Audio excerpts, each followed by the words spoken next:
with Phil stumping drunkenly out of his bed, preparing in his head all the things he's wanted to be said. 90 minutes for Phil to fill with so much time to kill. He promised chill, but all he does instead is beg and shill. The stream's online and straight away begins to wane, but all is fine as long as Chat's benign and doesn't step out of line.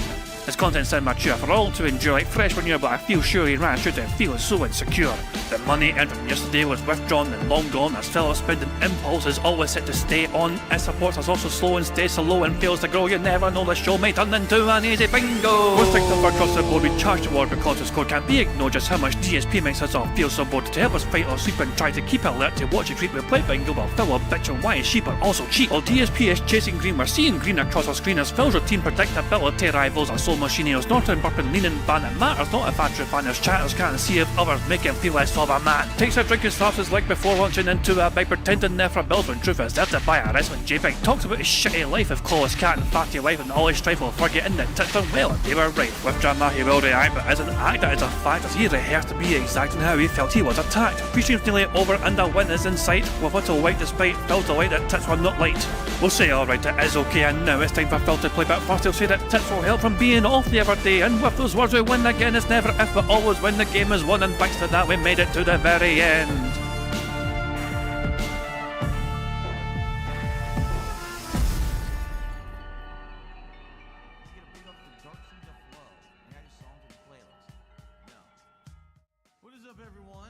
Hey guys, King Jet here, and welcome to DSP Bingo Quiz today, Wednesday 18th of December 2024. Do hope everyone's doing very well indeed, and hope you're enjoying your week so far. Good stuff indeed.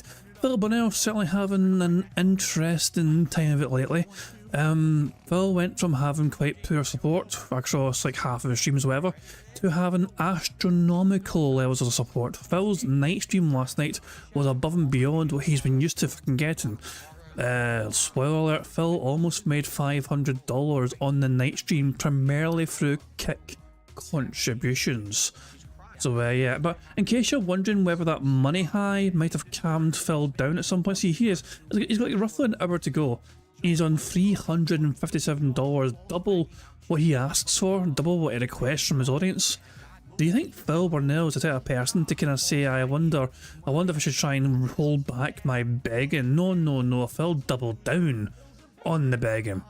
Before I play the clip, guys, thank you very much to Eric Newton for popping their 3-month bingo baddie management message and saying, I wish I could say I'm surprised, but I'm not. What a piece of garbage human DSP is for clout chasing someone battling cancer. Yeah, Phil is going to be, I think Phil was expecting June's documentary to name drop him in some capacity, even though Medicare has done barely anything with Phil, you know, in the past. Like, most of Medicare's talking points don't revolve around DSP, it's as simple as that. But I think for some reason Phil thinks there's going to be some sort of fucking big section which will involve him in some capacity.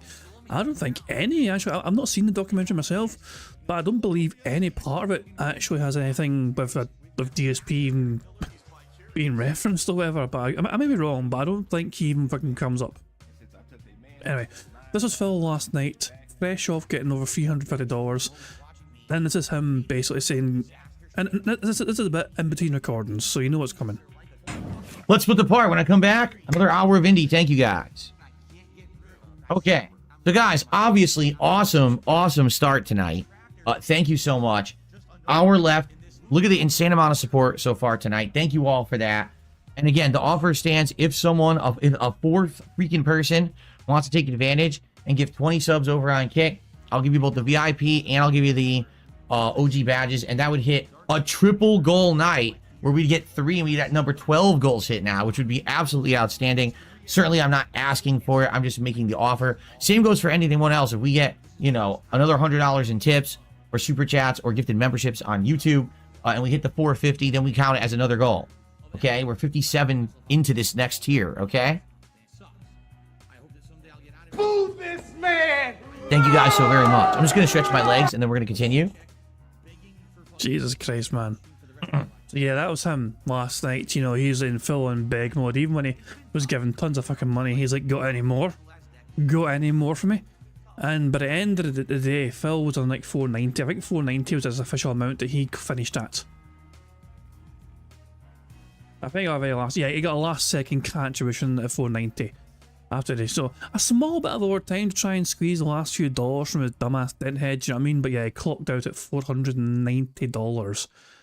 So yeah, needless to say, Phil Burnell was quite pleased because he hit 3 goals in one particular stream, although he didn't hit the goal for a day stream. Like, remember, he was desperate to try and hit the goal for, you know, the number 10 DSP tries it. It didn't happen for a day stream, and he was a very sad boy about it. So yeah, that was Phil's stream last night. You know, quite an interesting day he had.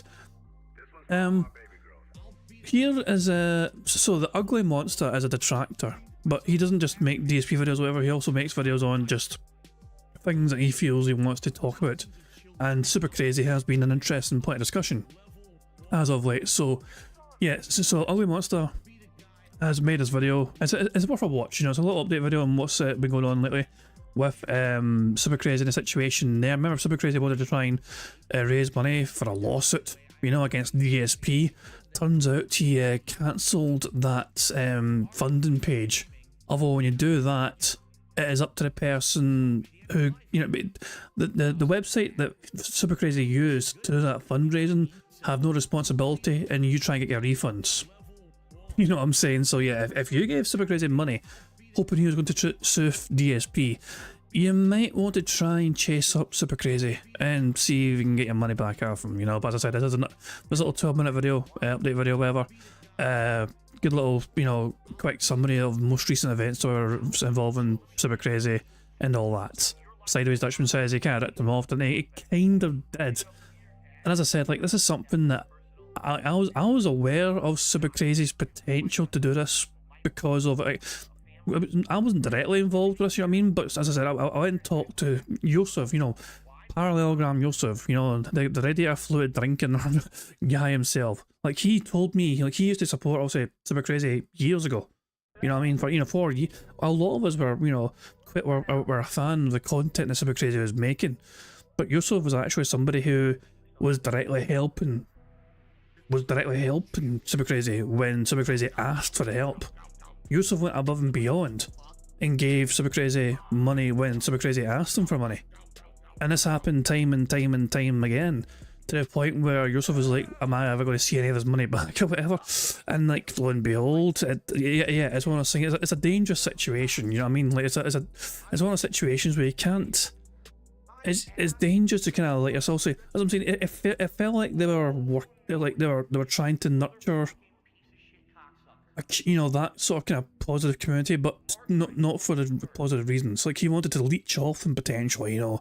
That's the kind of impression we're getting here with Super Crazy. I'm not sure what the fuck is, you know, but it's a strange one. That really is a strange one, you know what I mean? This is somebody, I talked to Super Crazy a lot back in the day as well, when I was like when I was making more and me videos, like, quite often or whatever. He was somebody, one of many people who I talked to, you know what I mean? And he seemed quite a sound person. You wouldn't think, oh, this person's up to no good. But yeah, it's, the situation's not a good one with Super Crazy, you know what I mean? And yeah, it's a real shame it's gonna come to what it seems like them having like some big mass scam with the fucking the fucking fake lawsuit thing or whatever, you know what I mean? So yeah, good luck if you gave fucking Super Crazy money, as I said, for that lawsuit. Good luck trying to get it fucking back. As I said, a link to the video that Ugly Monster made, a little update video, is in the chat if you guys want to check out. Is Phil's video not live yet? No, his stream's not live yet though. Oh, let's just make sure he's on mute straight away. Big ups to Lord Diaz, little happy feet himself, one half of the Detractors tag team, you know, because he's actually going to try and do something a bit different for himself. Tomorrow at noon, his time, he's debuting his first ever DSP's Christmas style song, and he's terrified. He's made a song called The 12 Days of Goutmas, a DSP Christmas style song. So big ups to how we Lord Diaz for that, you know.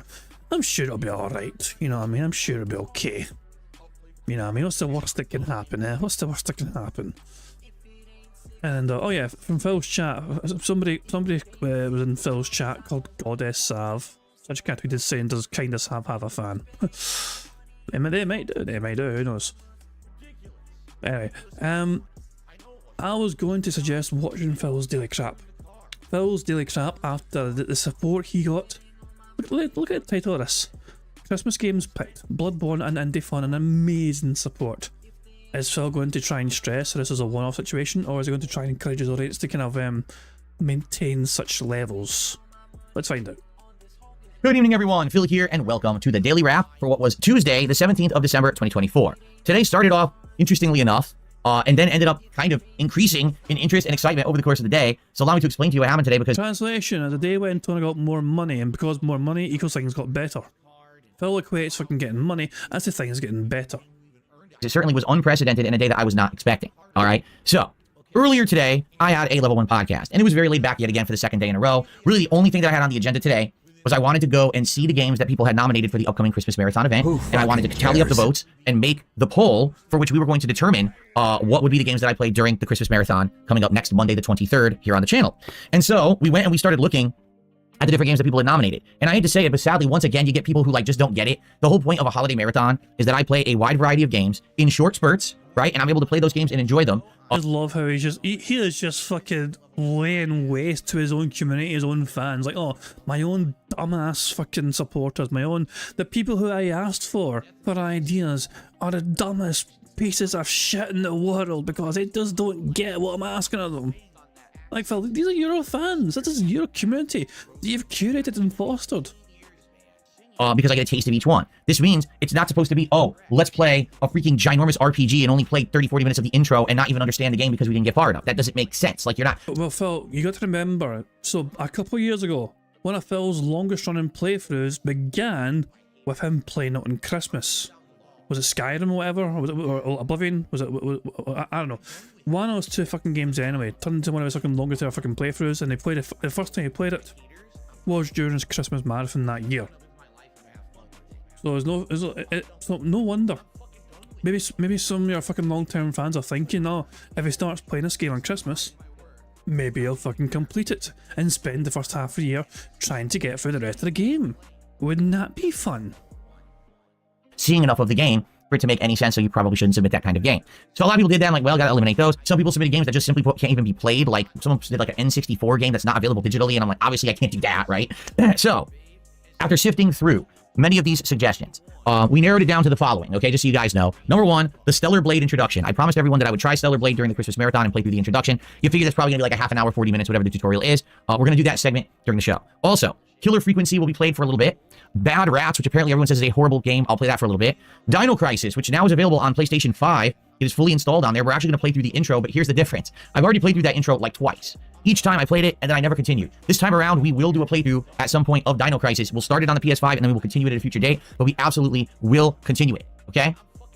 Cool. Also, let's see. Hitman Blood Money, which was interesting. I downloaded it and installed it and got it working on my PC, but not fully. Basically, Hitman Blood Money has some issues, and so what we're going to do is find a mod for it. Someone already told me they think they found a mod for it that would let it work on a modern PC at full widescreen and a proper resolution. So we're going to see if that's the case and if someone install that mod so we can actually play some of that. Power Wash Simulator has not one, but 2 different Christmas levels. So we're going to play at least one of those. And Astrobot has a winter-themed DLC that apparently is only between 30 minutes to 45 minutes long. So we're going to basically try to do all of those during the course of the holiday marathon that I'm doing on Monday of next week. We'll see how it goes and if we can actually get through all of them or not. But it should be a fun time and a good variety no matter what. That was pretty much all we had to do during today's podcast. And then we jumped into Bloodborne and the Old Hunters DLC as we headed into the endgame. Today we wrapped up the laboratory and headed to that boss. I believe that boss at the laboratory is called the Living Failures. Went past there, continued on, and I think the next thing that comes up after that is a super boss fight. That's really tough, Maria. And then after that, you actually get to the Nautical Village. You gotta go through the whole Nautical Village with all the difficult stuff there. Then you unlock a whole bunch of secret content, like a couple secret areas. Like you can do a secret boss fight against Lawrence, the first vicar. So I did that. And then we fought, I think it was optional NPC or 2 that you can unlock. We did all the optional content possible. Got to the very, very end, and we got to Orphan, and I fought him once, and then I ran out of time. So basically, we got to the very, very end of it, but we didn't beat it, okay? One more stream, because Orphan is a very tough boss. I predict it's going to take me several tries, because basically I know I can get to his second form, but from what I remember, his second form is a major pain in the ass. You basically have to memorize his first form perfectly so that you can consistently get to his second form with all of your healing and everything in order to actually win. So we're going to have to do that, okay? So next time around, which would be probably in a couple days, we'll see, we'll probably wrap up the Bloodborne DLC. On that stream, I raised about $60 of support. And I was like, hey, everyone, if you want to see, we're at 9 now. Goals hit 9. If you want to see DSP tries it, please support the stream. For whatever reason, the support was not great on the Bloodborne stream. We've had great Bloodborne streams. We didn't get one today. But then all of a sudden, at the very end... So, look at that. Because the buddy wasn't there for Bloodborne, it wasn't a great stream. The gameplay was not great. The entertainment was not great. The general feeling was not great. Why? because the money that Phil fucking demands from his dumbass netheads was not forthcoming. Therefore equals bad stream. When I'm going offline, we hit $100. Like, we got like 2 contributions at the end, but we didn't hit the goal of 150. So there was no DSP tries it today. There was no Popeyes to be had today, which is fine. It's not the end of the world. I assume this means he's going to try it today then, since he hit a goal last night.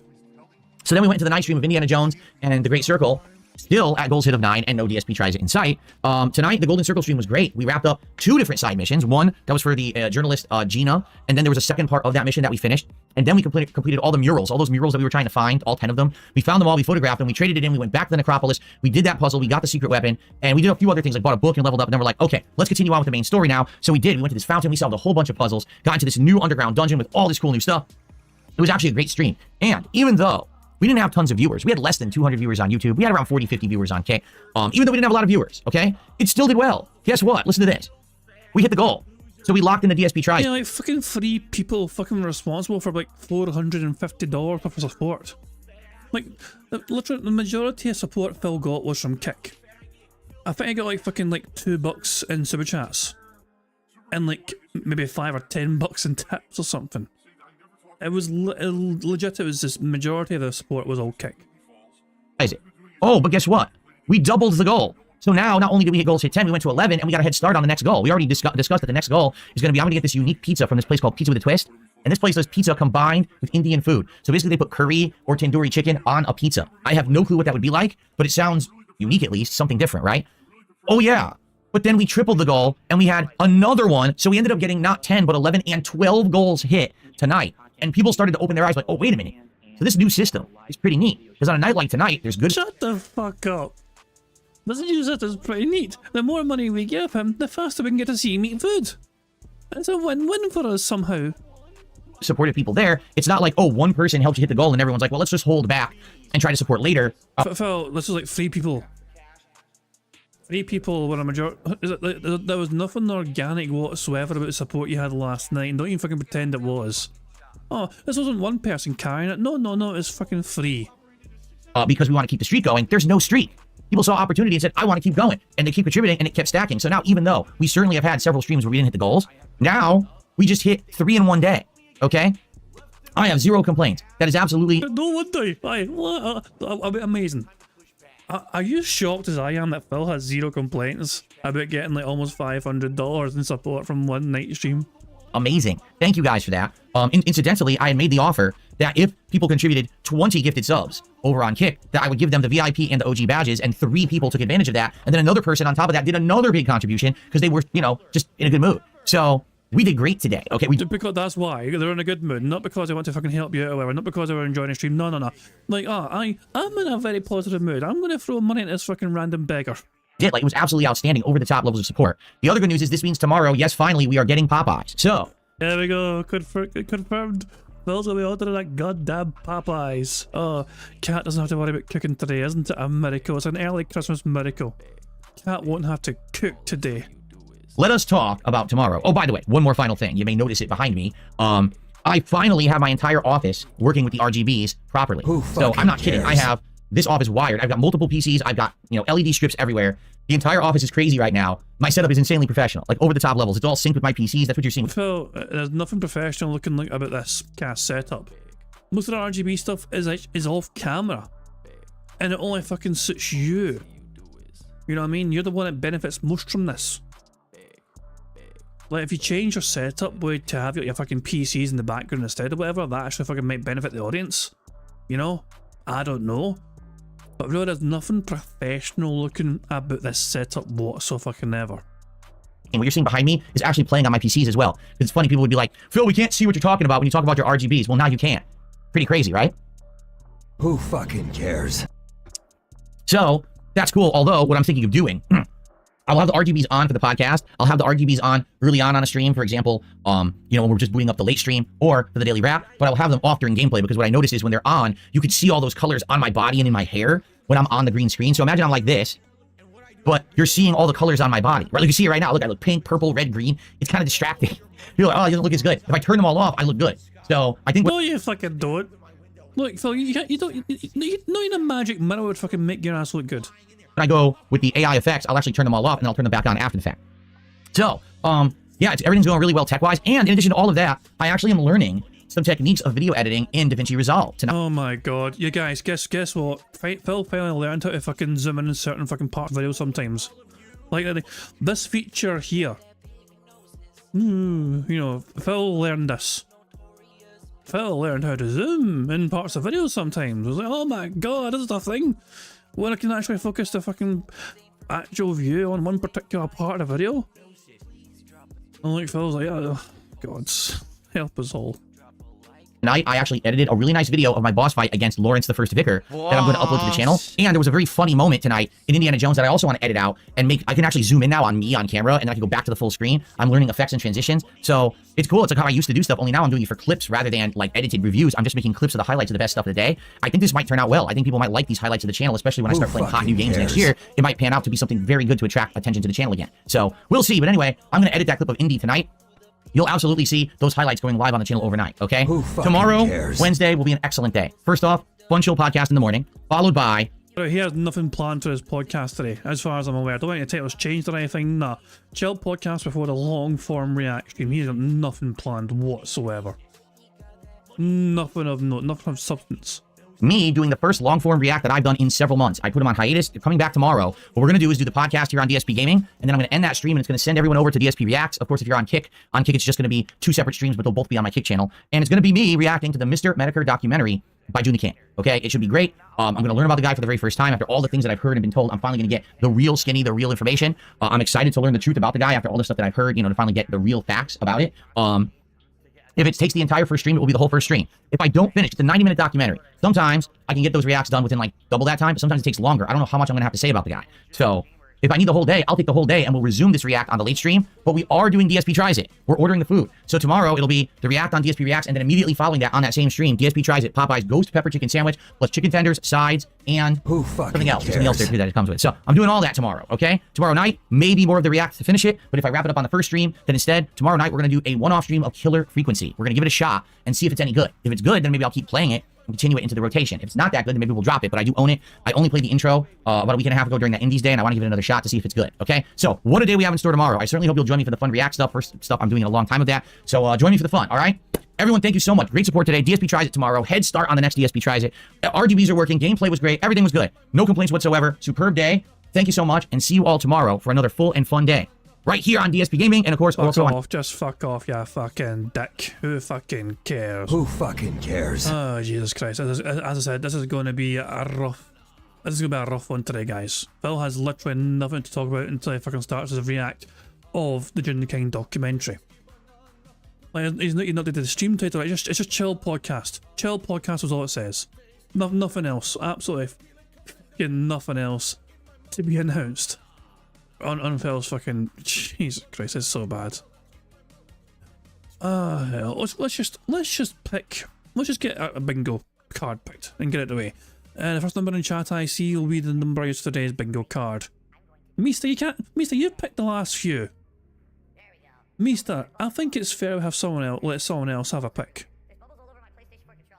Even though you've not done anything wrong, because there's nothing wrong with you beating everyone to the punch, but you have picked the last few in a row, Mister, so it feels, you know, let other kids play. Let other kids play, you know? Mister doing his best, like, this is Sonic spam, you're too slow. Hell. Well, Mister, you do need to make up for yesterday, because you failed us yesterday. Your card lost yesterday, remember? So, yeah, if you lose again, then we might need to put a temporary ban on you picking numbers. Broside Phil was not pleased with you. When I tell Broside Phil that your number that you picked for us, you know, did not produce the full house, oh, I could hear his muscles flexing angrily. But, yeah, I'm going to use Mister's number. Mister was first, you know what I mean? So, it's, yeah, I don't want to deny somebody who didn't do anything, like... You know, it's not Mister's fault, he was first to the fucking punch. So yeah, I'll use Mister's number for it, you know, for the bingo card. So this is today's bingo card we have for today's show. We need Phil to do and say the following. We need to scratch the stash. Him say life, him say nobody or no one, percent, and alright. The second row is Phil saying reality, time, goal, addition, and him giving a thumbs up. The third row is Phil doing hand graphs. Now, what are hand graphs, you might ask? Hand graphs is when Phil is demonstrating something going up or down numerical value using his hands. His voice cracking, him saying he is a deal, him being all toxic, and him snorting. The fourth row is Phil saying basically, him pig-splaining something, him saying excited, him giving a years ago story, and him saying new games. The fifth and final row is Phil discussing the weather, him saying now, on demand, allow me to explain, and finally, kick. So that's today's bingo card we have for today's show. Good stuff indeed. Hopefully we can get the full house today and get back to winning ways. This is the penultimate bingo before the weekend. Remember, I'm not here on Friday. There is no bingo on Friday. So today and tomorrow are our last bingos until Sunday.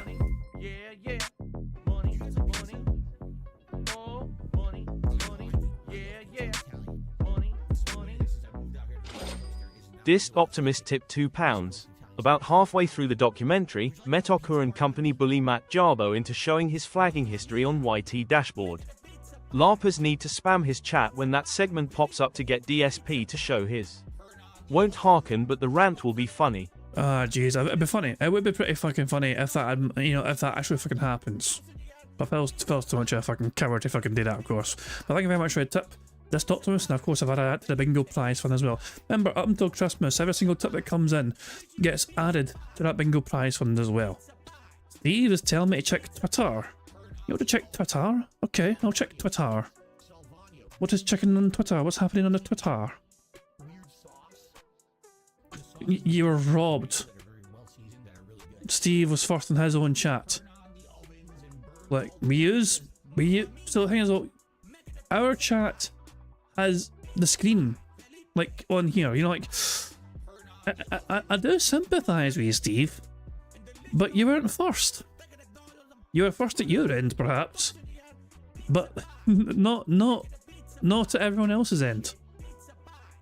You were first only on your own side, if that makes sense. I do sympathise though. I do sympathise with you. YouTube failed you, exactly. YouTube fucking failed you. Well, Phil's going live. Fucking annoying for that. But anyway, let's just go through the bingo stuff as well, not jazz. So this is today's bingo card we have for today's show, and thank you once again, Mr. for helping us pick the card. It better win, not else you're gubbed. So there's a variety of ways for us to try and get free spaces to help us on our way to a full house. For example, if Phil burps, begs or snorts 10 times before he starts recording for the shy to react, that gives us a free space. If we get 5 new or rejoining members for every 5 we get, that's also a free space for bingo card. And finally, if we get 100 likes on this bingo stream before we finish playing bingo, not only is that a free space for bingo as well, but you guys also get to enjoy the bubbles animation made by the supremely talented Pixar Animations to celebrate the 100 likes. So you guys are in full direct control of a couple of ways we can get free spaces on the bingo card. The rest are controlled by Phil and his bizarre body functions, as well as some begging like the little bitch that he is.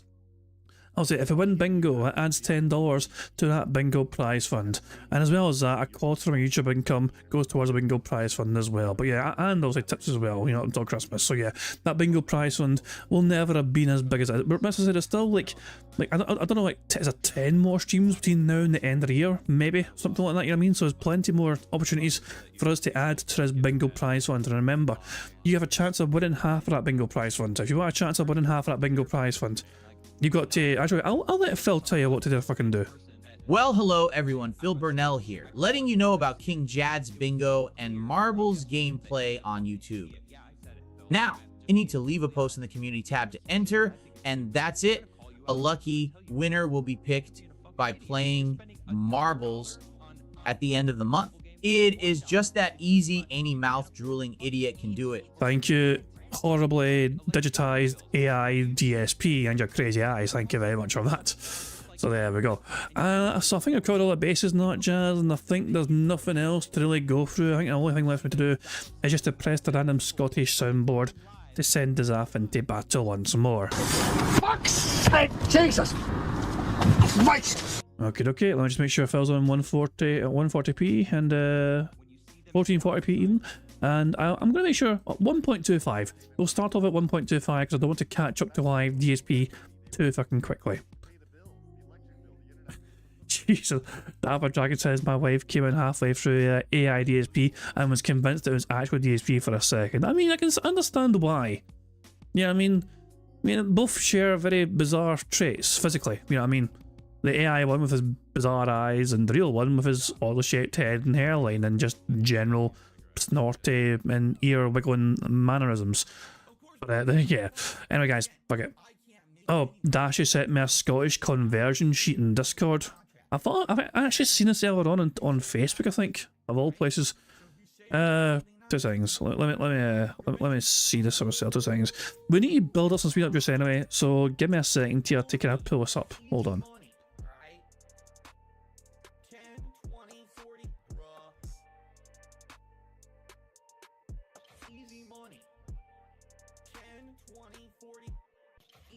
Hang on, 2 seconds, sorry, 2 seconds, sorry. If we do that. Right, this is what Dashy sent me. The Scottish conversion sheet. What happens 1 hour after an Englishman drinks a can of iron brew? The first 10 minutes you'll start to feel a little stronger, braver and self-assured. Your own accent suddenly annoys you. After 15 minutes, you notice an interview of David Cameron on the news and feel compelled to throw your shoe at the TV. You don't know why. This is a fucking old thing. Fucking David Cameron's still fucking relevant then. This was before Brexit then. 20 minutes, you look in the mirror and notice that you're a little more handsome and muscular than before. Your voice starts to deepen. After 30 minutes, you have a sudden craving for a full Scottish fry-up, complete with black pudding, haggis and tatty scones. Your voice continues to deepen and you start to speak faster. 40 minutes, you turn on the radio and hear Caledonia by Dougie MacLean. Oh, one of my fucking favourites. For some reason it makes you cry, but the tears are manly tears. Next time you say to yourself out loud. After 50 minutes you start to mutter to yourself in a now deep Scottish brogue about being robbed and a fix by the media. You think about joining the SNP. After 60 minutes, your transformation is complete. Reach into the fridge for a second can of iron brew.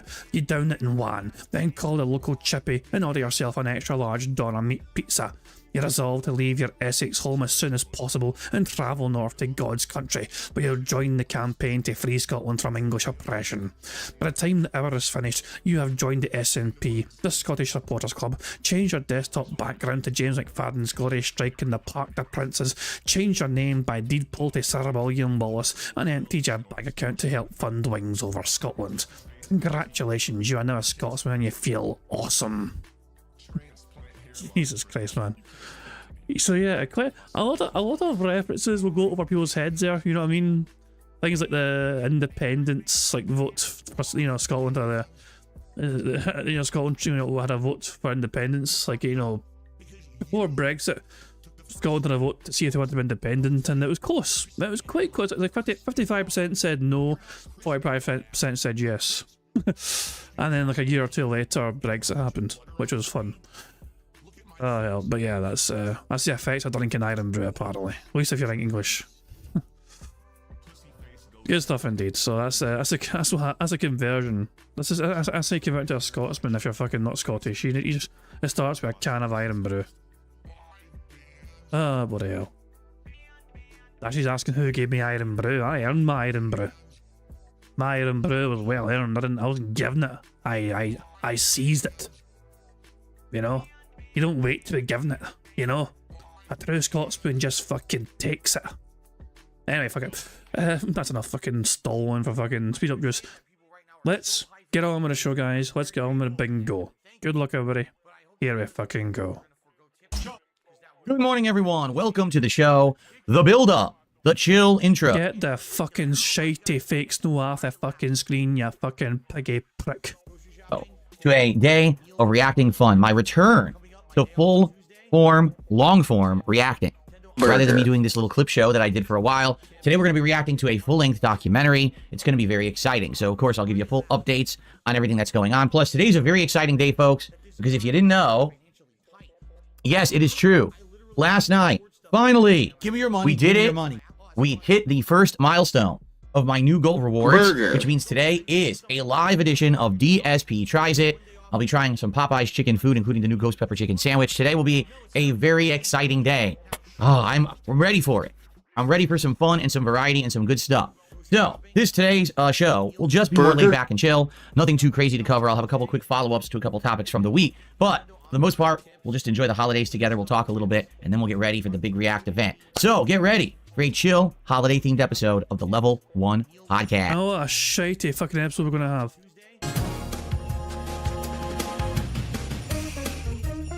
So speaking of which, What the fuck are you doing now? Did somebody promise you money to wear a hat again?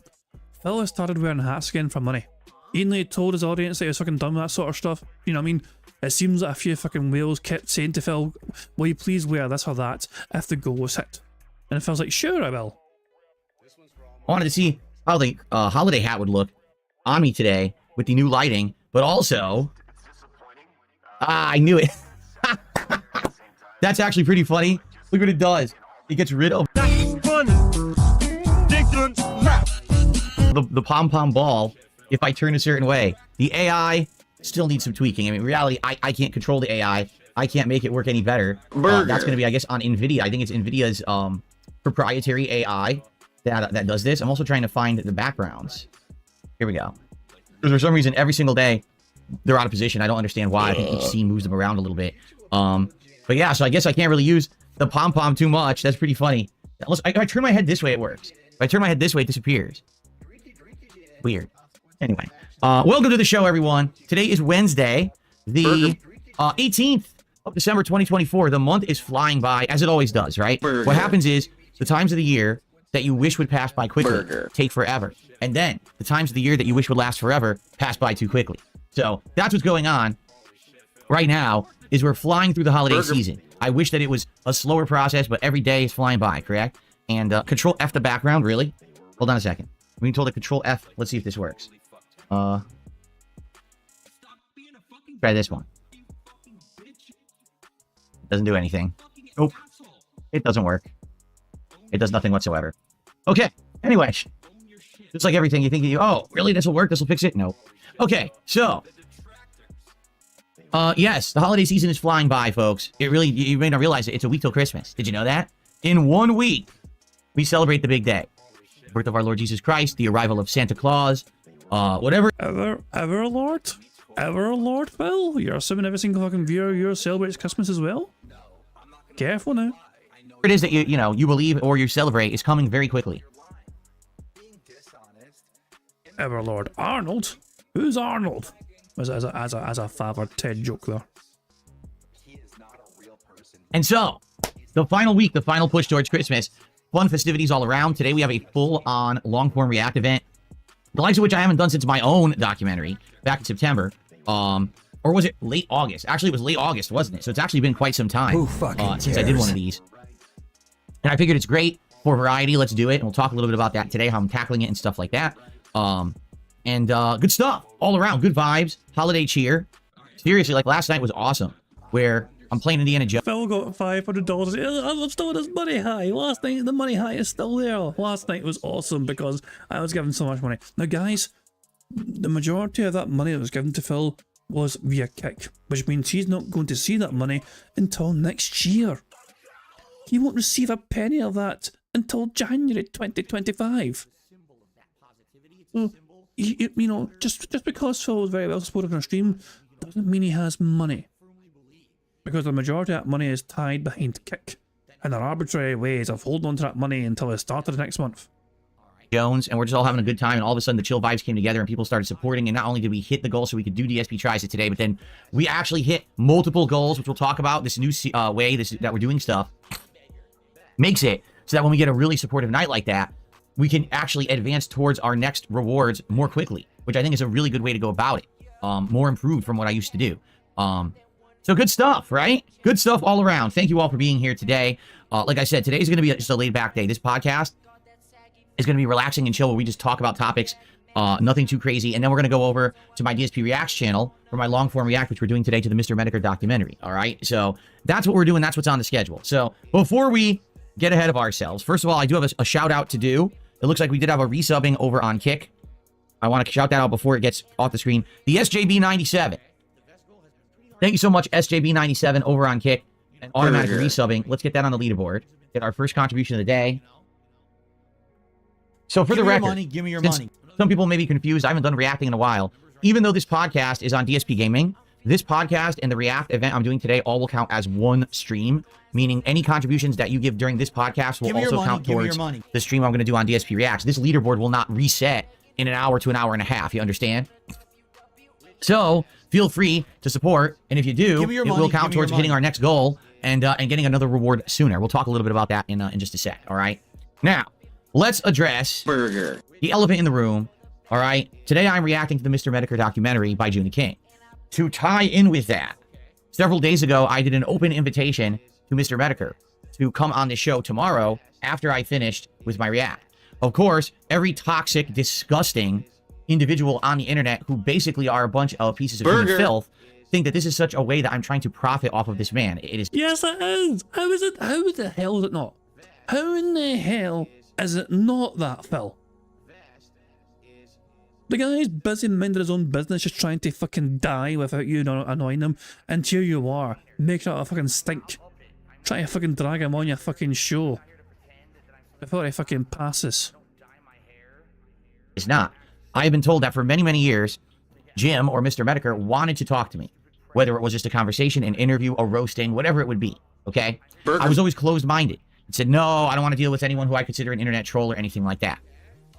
Things have changed, and people have convinced me over the last 5 months to basically make this available and possible. Okay? I offered it a few Too late, fuckhole. months ago. Jim didn't respond. So now I said this will basically be kind of the last-ditch effort that at least now I can say, listen, I left the door open. I made the offer. Even if, he can't do it, that's fine. There's no pressure here. He doesn't have to respond. He doesn't have to show up. But just to give him the opportunity to know that, yes, the door was open, things had changed. Well, I haven't heard from him. And from what I'm to understand, he's not doing so well. He's quite sick. I wish him the best. Hopefully, it's not so bad and he has a good holiday. It's not so bad. He is literally dying.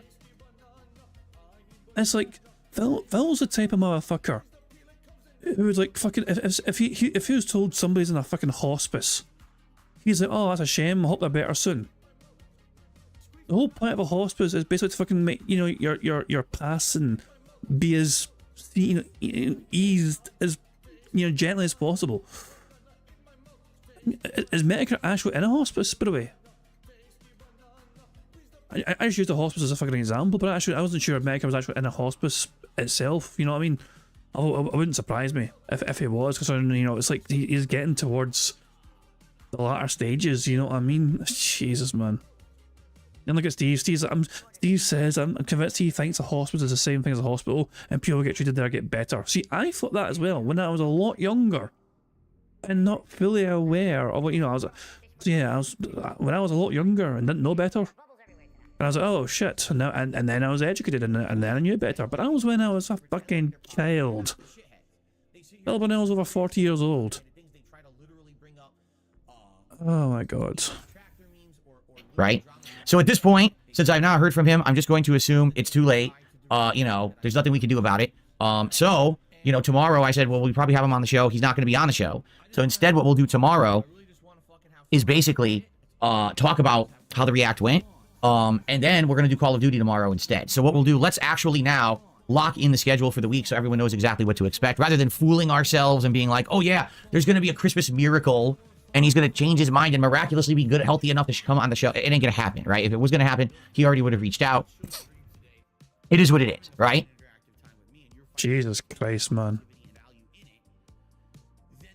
I have no words from at times. I have no fucking words. What the fuck? Let's talk about this week and what's really going to happen. All right. So today, a chill level 1 podcast followed by me reacting to the Mr. Medicare documentary by June the King over on my DSP Reacts channel. So once this podcast ends, there will be a big pop-up on the screen that says, hey, click over here, go to DSP Reacts. All right. If you're on my Kick channel, DSP Gaming Real, you don't have to go anywhere. The stream's just going to shut down. I'm going to change all the settings over to broadcast on DSP Reacts, have the DSP Reacts pop-ups and everything. And then we're just going to start broadcasting over there. If you are here on DSP... That's a good point. When Brian says I missed a toxic square for how he talked about detractors. Yeah, Phil was quite aggressive. Because most normal, rational people thought the way Phil was going about the fucking Medicare thing, trying to drag him on to his own podcast without even directly asking him, hoping the internet would fucking ask Jim for him. Yeah, that's toxic. Burger. DSP Gaming, you will be required to go over to the DSP Reacts channel to catch the live react. Okay? Now, FYI, the Mr. Medicare documentary is about roughly an hour and a half long, okay? Historically, when I do these long form reacts, they take a long time. It's not a quick thing, you know what I mean? Something that I just go through right away. I usually take my time to, you know,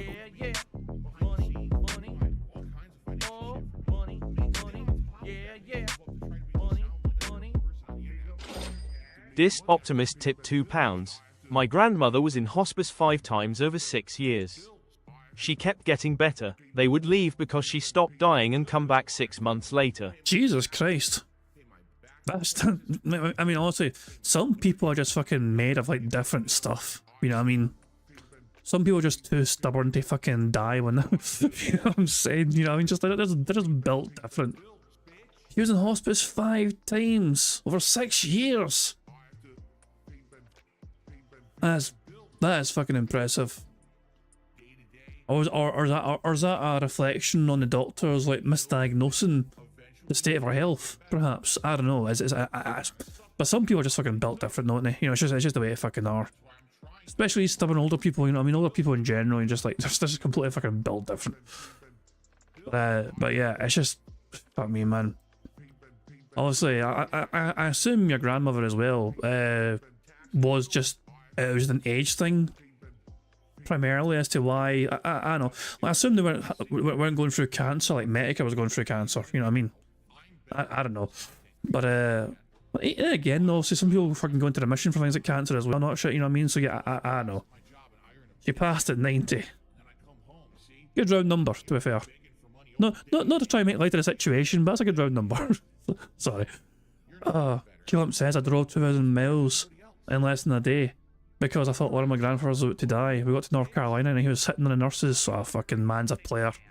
The man's a fucking player. You're never too fucking old to fucking test it the fucking charm, you know. When if you still got it, you still got it. Jesus, man. Brian says, my grandmother suffered from cancer for years. Ultimately, the thing that was her end was tripping while going to the toilet. Jeez, that's fucking terrible. And somehow she managed to drag herself to an alarm button in the living room so someone got notified.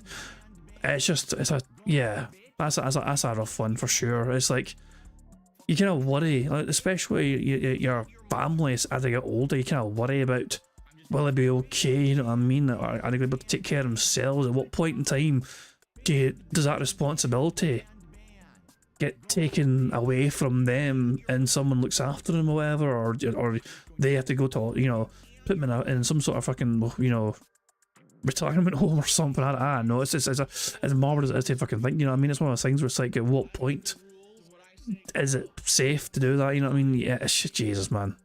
Yeah, it's never an easy set. It's never a straightforward answer. There's never one just simple answer to it. Yeah, that's the thing as well. Steve says, when I spent most of my mum's life dying, she had cancer 4 times and lost both her breasts. She fought so hard and lived long enough that I was 19 when she died. Jesus, man, that's some going as well. For me personally, I can only ever remember one grandparent when I was growing up, and it was my gran on my mum's side. I don't remember any of my grandfathers, and I don't remember my other grandmother from my dad's side, you know. But yeah, I only remember having like the one grandparent when I was growing up, and when I was like 8 or so, I think it was, he ended up moving back home, which was Derry in Ireland. You know what I mean? My gran was mainly Irish. You know what I mean? So yeah, that was so I mean, I got to also grow up with my gran, but then she kind of moved to kind of just go home essentially to spend the last few years of her life, you know, being back home. So yeah, I mean, it's one of those things. I don't really have a whole lot of. It's a shame in a sense, you know what I mean? You know, but yeah, it's just, yeah. Well, I appreciate family when you've got them, basically. You know what I mean? Especially this time of year. I mean, if you've got family, it's a good time as ever to try and appreciate them if they're in your lifestyle. You know what I mean? And just, you know, enjoy them being here. You know. There's Chris as well. Chris Sizemore saying my little brother died from cancer at 25 a couple of years ago. These Medica segments are real difficult. Jeez, I don't blame you. I don't fucking blame you. Like, I'm lucky enough to not understand. Like, I've never been through cancer. Yeah, like, it's just, it's an absolute bastard. In this day and age, we fucking think we've got everything we need. We think the fucking world's just like fucking the digital age and the internet has brought us all fucking closer together and all that shit, and yet in this day and age we still have no fuck. It feels like we're not even fucking any closer to dealing with cancer.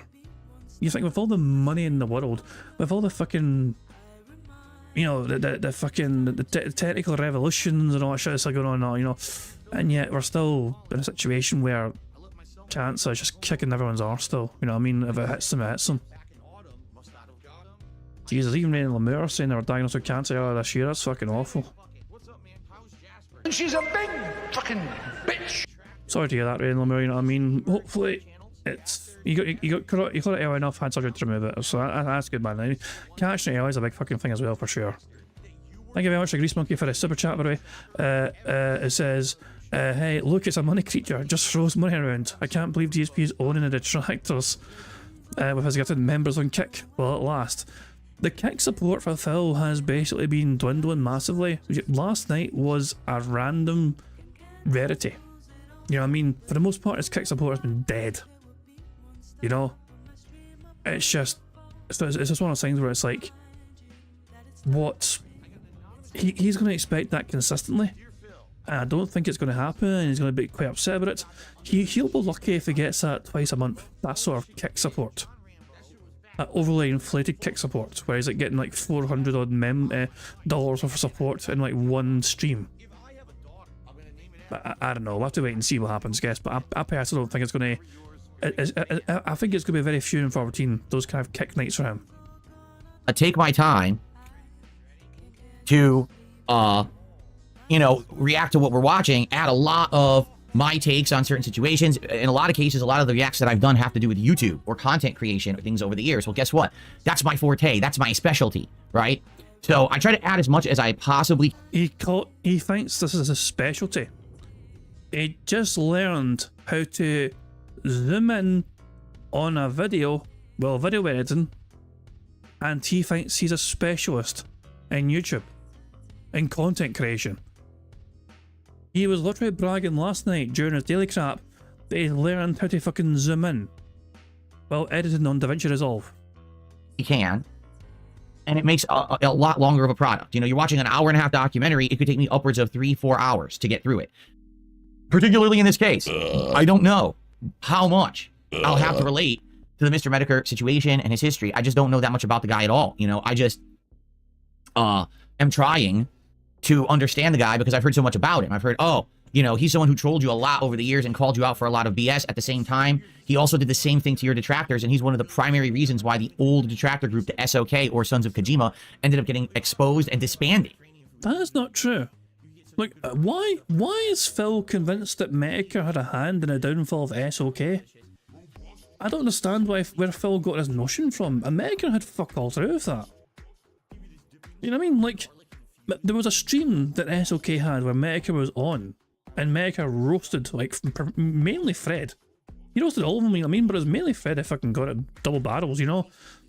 You know, Futa. I'm pretty sure, you know, Medicare was calling Fred Futa Fred. You know what I mean? That kind of thing. But no, all the downfall of the SOK stuff happened, I thought, afterwards. Just like, separately. Apparently the June documentary showed that part. Well, it showed the part where Medicare roasted the SOK. I mean, it was just basically, I would call it coincidental that Medicare roasted the SOK as he fucking roasted everyone, essentially, and then, like, not long afterwards, the SOK had their own little implosion. But I don't know. So, I mean, that's fascinating. That's like both sides of the same coin, right? So I think that's why it's such an interesting story that I want to learn about. And I think that's why this is the perfect opportunity for me to do this as a long-form react, and my return to long-form reacting, of which I haven't been doing consistently whatsoever.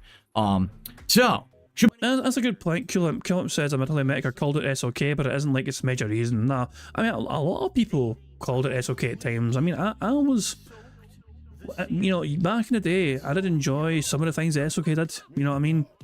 Some of the things that they fucking did was just like cringe. Like, you know, I only can't really care about the DSP stuff, and to try to do the other stuff on top of that. Like fucking Fred would fucking challenge Che to like a spelling competition. That was dumb. That was dumbass fucking shit. Like Fred just try to fucking flex on like grammar superiority. I was like, what the fuck? So what is this all about? Fuck off.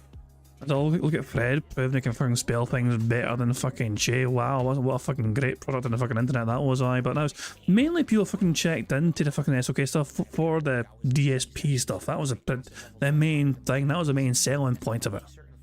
Should be good, right? Should be interesting. And I certainly hope that you will join me for it this afternoon. Now, here's the thing. It's a 1.5 hour documentary. True, that as well, Steve, yeah. The Let's Endures. Some of the Let's Endures were pretty fucking good. That's for sure. I don't know how long it's going to take for me to react to the whole thing, okay? So I reserved literally the entire day for this react event. It may not need the whole day. A man who creates own schedule reserves entire day to create content. But I've laid out my schedule as such. Here's how it's going to work. So after the podcast ends, we all head over to DSP Reacts, or if you're on my Kick channel, you just stay put, and then we're going to broadcast the React live. I'm going to probably split it up into like hour-long segments so I can upload them to the channel. And likely, I'm also going to be taking some of the most interesting parts of that and probably splitting it up as highlights to upload to the channel as well. We will be broadcasting all the way till between 3:30, 4 p.m. Pacific time, and then I'm going to basically take a break from it to do the live DSP Tries It of Popeye's Chicken. So yes, I've already ordered. The food is going to be on the way. What did I order from Popeyes today? Well, I ordered the Ghost Pepper Chicken Sandwich, which I don't know if it's going to be good or not. I've had their chicken sandwich many years ago, and I really liked it, but I don't know if the Ghost Pepper version is any better or worse or how spicy it is. I guess we're going to find out. Okay, then we're also going to try some chicken tenders with various different dipping sauces and 4 different sides that I ordered. I think I got the Cajun fries, the mashed potatoes with gravy, the rice and beans, and I think mac and cheese. So we're going to try each one of these and do like a big full Popeyes menu taste test, okay? Is it just me, or... Hold on. Is it just me? Each one of these and do like a big full... I don't know, maybe it's the lights in the room at a point in time, but it looks like he's drinking green liquid. Popeyes menu taste. You know, it looks like kind of green liquid in there, I don't know. The rice and beans, and I think mac and cheese. So we're going to try each one of You know, is it just me? these and do like a big Or is it the lights? full Popeyes menu taste test, okay? You see what I mean? Yeah, I don't know, maybe it's just the fucking lights in the room that fucking make it look green. It could just be that, you know, the RGB crap or whatever, who knows? So, it should be fun, and I hope that you guys will join me for it on this very first stream session, all right? Hold on one second because my landscapers are coming by and they're very loud. You probably can't hear them, but they're getting really loud, so I just want to close the window. Okay. And away it goes. Nice spam a soundboard before until it returns. I cannot believe I cannot mute this kid. It's gonna kill me. I'm gonna have to kill myself. And he's back. It was getting annoyingly loud. Okay. You're annoyingly loud. So then after the DSP Tries It, I'm going to take a break. And then I'm going to come back tonight around 6:30 p.m. Pacific time on a second stream. Now, where I'm streaming and what I'm streaming will be directly in response to how the first stream went. If, within that very first stream, we finished reacting to the Mr. Medica documentary and we're all done, then the second stream will be a chill gameplay stream here on DSP Gaming, and I'm going to continue on with Killer Frequency. This is a game that I tried about a week and a half ago. It's basically the premise of a murder mystery where someone is going around this town, this small town, murdering people, and you are a radio DJ who's basically broadcasting and getting all these 911 calls routed to you, and it's your job to figure out what's going on and investigate. So we've only gotten like 40 minutes into it, and admittedly, the first 40 minutes were not very interesting. It was pretty boring, quite frankly, just sitting around the radio station and just hearing people talk. So I don't know if the whole game will be like that or not, or if there'll be more to it. But I'm very curious. Excuse me, I'm very curious. You know how it's gonna go. And if you guys will like it or not. I mean, keep in mind this is a game that people had asked for, which is why I bought it to begin with. So I want to try that tonight. Give me your money. Give me your money. We're doing that because I don't know. With this documentary, it very well could take a long time to get through, in which case we need both streams. And if that's the case, that's fine. So I will let you know, obviously, by the end of the first stream what's going on. If we're going to do a second stream on DSP Reacts, that's the end of the Medicare, documentary. Oh, that's a good point. Sorry, I completely forgot about that. Shouldn't have told me before. Yeah, you're right. You're actually right. I completely forgot about that. See, I blanked on that. Yeah, you're right. So yeah, that's not tipped like about their gran. Remember, this was tipped about the gran getting in hospice 5 times in 6 years. But yeah, I completely forgot to add that to the can't shoot the total. That's my bad. Thank you very much for reminding me. I completely forgot about that. I think I was too busy just engrossed in the topic of conversation just to get, I completely fucking blanked on that, but I was too busy just, just talking about everyone and their granny. or if it's going to be me doing some gameplay on DSP Gaming, so that way people will know what to do. That's why you may have noticed I didn't create a second stream anywhere. There's no second stream on the React channel or here, because I don't know what I'm doing tonight yet. Who Okay? fucking cares? All right. Now, tomorrow, Thursday, like I said, the door is open, but the chances of a Christmas miracle are incredibly tiny. At this point, I'm just going to say, yeah. I love that. So Phil thinks a Christmas miracle is Medica going on his podcast.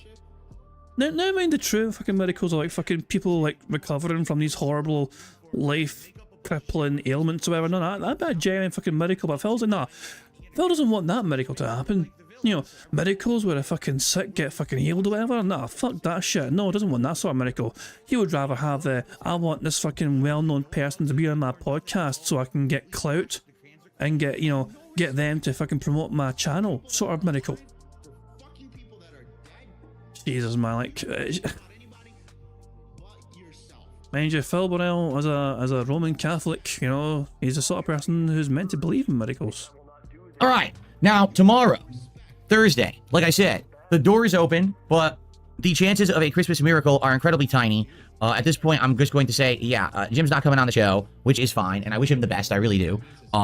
Instead, we'll do a decompression style podcast where we'll talk about the reacting and how it went. Oh god, he's gonna have his own little decompression session tomorrow. So he's gonna spend all day today talking about the fucking React and discussing it in great detail for the whole day, and then for all tomorrow's podcast, he's gonna discuss it even more. And then possibly plans for like the next React, stuff like that. And then the first stream will be Call of Duty Black Ops 6 multiplayer, which I haven't done now in several weeks. I took a break from it a couple weeks ago because I said that it was causing me a lot of stress. Well, it's been a couple weeks. I'm removed from it now. I think I'd like to jump back into it. Hopefully it'll be a little bit more refreshing. For them to understand the holiday update has hit the game. So now there's going to be like holiday themed stuff in it. So that'll be neat. So we'll do that tomorrow as the daytime stream just for variety purposes. And then tomorrow night, Thursday night, will be the conclusion of the Bloodborne, the Old Hunters DLC run. Basically, all I've got left is Orphan and Germon. And that's it. That's the entirety of the rest of the game. So depending on how long it takes me to actually beat, you know, Orphan is going to determine the length of the stream and if we just end up chilling after or whatever. But yeah, we're wrapping it up. It's taken about a month to get through the game, and it's been a great run. I've really enjoyed playing Bloodborne this time with the better graphics on PS5 Pro. So I hope you will join me for that. Then on Friday, Stalker 2. My weekly Stalker 2 stream will go into effect. That'll be fun. And then Friday night, it's going to be a chill stream, but I'm just not sure what yet. Because we have a few different options for Friday night. Hold on, because I want to take a look at them. I'm gonna call it now. He's gonna go back to indie because he's gonna think to himself, wow, last time I played indie, I got almost $500 on a night stream. We could either do more Indiana Jones. Okay, that could be neat. Or we could do Balastro. Or we could do more of the coin game. Like, we have all these options. And the thing is, I'm willing to do any of them. Okay? I really would like to do any of those things. Like, I think for our last stream of the week, a nice chill stream, it could be great. So, yeah, I'm you know, interested in anything. You guys let me know what you think. And we go from there. cares? But I want to know what we want to do on Friday night. Okay? Since Saturday's my day off, now next week is Christmas week. All right? So it's going to be a special week. There will be a full day of gameplay on Sunday, including Marvel Rivals and Microsoft Flight Simulator. But then Monday is the big day. Monday, the 23rd of December, is my Christmas marathon. It's an annual event that I always do. I hope that you guys will join me for the fun. First of all, booze, which I don't often do on stream. I'll be drinking this crazy strong 58% alcoholic volume, high voltage Islay single malt Scotch whiskey. It's not Islay. Taking shots of that while I'm in various festive holiday attires. I have like so many Christmas sweaters now that I've accumulated over the years that I'll be wearing and alternating during the course of the stream. Games, what will we be doing? Well, first of all, I want to do a gaming schedule update. And what I mean by that is I want to go through the entire gaming schedule so that we can know what's coming out in the next few months of gaming. So I can say, hey, here's what we're doing at what times. And we can start to plug in and fill in the dots. Like, for example, some people are asking me, when will Stardew Valley come back? Will you ever resume Sea of Stars? What about this game, like Dino Crisis? Will you do a playthrough of that? Well, I can't really answer that until we know the schedule of games that I'm interested in covering, right? Who fucking cares? And so, that's one of the purposes of what we're going to be doing during the Christmas event, is getting that locked in so everyone knows what to expect and we can plan around it. But in addition, we'll be playing a variety of games. What games? I'll tell you what games, because we have it saved up now. It's going to be the intro to Stellar Blade, which I promised you guys I would try out. It's going to be Bad Rats. We are actually going to do Dino Crisis again, but this time on the PS5, and this will lead into a full playthrough in the future. Hitman Blood Money, which we're going to play on PC, and apparently I found a couple of mods that will allow it to be full screen, modern graphics, and maybe even work with a controller. Apparently, I found a couple of mods. Well, listen to the fucking ridiculousness of that fucking statement. Apparently, I have found a couple of mods. Translation. Your dumbass dentheads found mods for you to try and fucking make it, you know, work better. Apparently, I found them. We're going to play on PC, and apparently I found a couple of mods that will allow it to be full screen, modern graphics, and maybe even work with a controller, so we'll see. Power Wash Simulator has 2 different Christmas-themed levels. We'll probably check out one of those. And Astrobot has a holiday DLC that also came out for free, and we'll be playing that. So we've got a good variety of stuff to be doing all day on Christmas, and likely what we'll be doing is polls during the day in the various chats on Kick and YouTube to determine what you guys want to see next as we move through the day. Now, I'll be drinking, and some people are saying, well, how will it work? I'm not sure. People are saying, show this on camera up close so it'll focus. There you go. So, I don't know if I'll take a shot for every level, like maybe every $100 of support that comes. Yes, he's bringing back the $100 fucking support for drinking. Oh, remember he done away with that? He'd done away with it before in the past, where because he wasn't hitting those fucking goals. He's like, people aren't giving me money to fucking drink. I'm just gonna fucking just drink whenever. But now he's super popular again, and now the internet loves him again. Phil Bonnell's gonna fucking put it back behind a paywall. So, I don't know if I'll take a shot for every level, like maybe every $100 of support that comes in, I take a shot. It is incredibly strong liquor, so I probably shouldn't be drinking it that fast, or else how am I gonna stream all day? Maybe that's what it is. Maybe every $100 of support towards our goals here, I'll take a shot. Give me your money, right? give me your money. And that way I don't get sloshed, okay? Now, also during the day, I should probably order some food, and I think we need to kind of figure out what it's gonna be. Now, here's the thing. We still got today, we've got tomorrow and Friday, and we've got Sunday. That's a lot of days, right? We could possibly hit the next goal. Give me your money, give me your money. By Monday. And if we do, give me your money, what I think I will do on Monday, if we've hit goals hit of 20, we will actually order that pizza with a twist that we looked at a couple days ago, which is the pizza that combines Indian food with American pizza, which is so bizarre, and I can't imagine it being good, but at the same time, isn't it intriguing? Like, don't you want to see it and try it? Like, I do. Nope. So, it's like tandoori chicken on a pizza, or tikka masala chicken curry on a pizza, right? So, I definitely want to try it. And so, if we hit the goal by then, that's what we're going to do. Give me your money. money. All right, that's what we'll do. We'll do it during the Christmas Marathon event. So, our motivation is, guys, let's hit the goal of 20. Give me your money. And now we can order the weirdo pizza to eat during that event. Now, if we don't hit the goal, then I'll have to figure something else out. And I'm not sure what. You know, I have to think about it. We have a whole weekend to think, right? I'm curious, like, how things are going to go over the next several days. Like, I have no idea how people will support this React to the Mr. Medicare documentary. I was told by various different parties, outsiders, even other content creators, that this is a good idea and that people will want to see this, okay? And no, and people are like, oh, we were talking about Kino Casino, obviously. No, I'm not, actually. I'm actually talking about other different content creators who reached out to me and were like, you absolutely need to respond and do a React to the Medicare thing because that's super interesting to the internet. Why don't you back it up with a source? My source is that I made it the fuck up. That's why I'm doing it, okay? So, I'm curious. Will people respond positively? Will they like it? And will they support today's streams? I actually don't know. Give me your money. You know, maybe we'll hit the money. goals on both streams. Maybe we won't. Give me your money. Give me your money. Tomorrow with the gameplay, Friday with the gameplay, will we hit the goals? Will we not? The truth is, if we hit every stream we hit the goal, today, tomorrow, Friday, and Sunday, then we will absolutely be doing the DSP Tries It on Monday. Give me your money. But also keep in mind, on Monday, we could hit the goals then too. Give me and your since money. It's the Christmas Marathon on Monday, chances are it's probably going to be decently supported. And we're probably going to hit the goal, if not multiple goals that day. So maybe we'll still be able to hit it in order, you see? So we'll see how it goes. But that's my idea. I think we should do that definitely on the Christmas Marathon. And it should be a good night. It really should. It's going to be fun with the gaming schedule, the various different games, the booze, the food, the festive vibes. It's going to be all good. Now, on Tuesday, Christmas Eve, I will be doing one stream. Just one, okay? My wife... And I assume that'll be a normal day stream, which means there should be bingo to look forward to on Christmas Eve.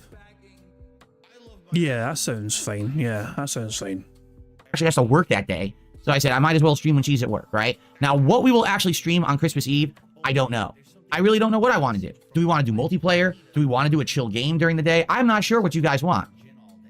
But I'm leaving it open. The possibility of anything, I guess we could talk over the course of this week. Like, what do you want to see me play on Christmas Eve for a special Christmas Eve, you know, day stream? Okay.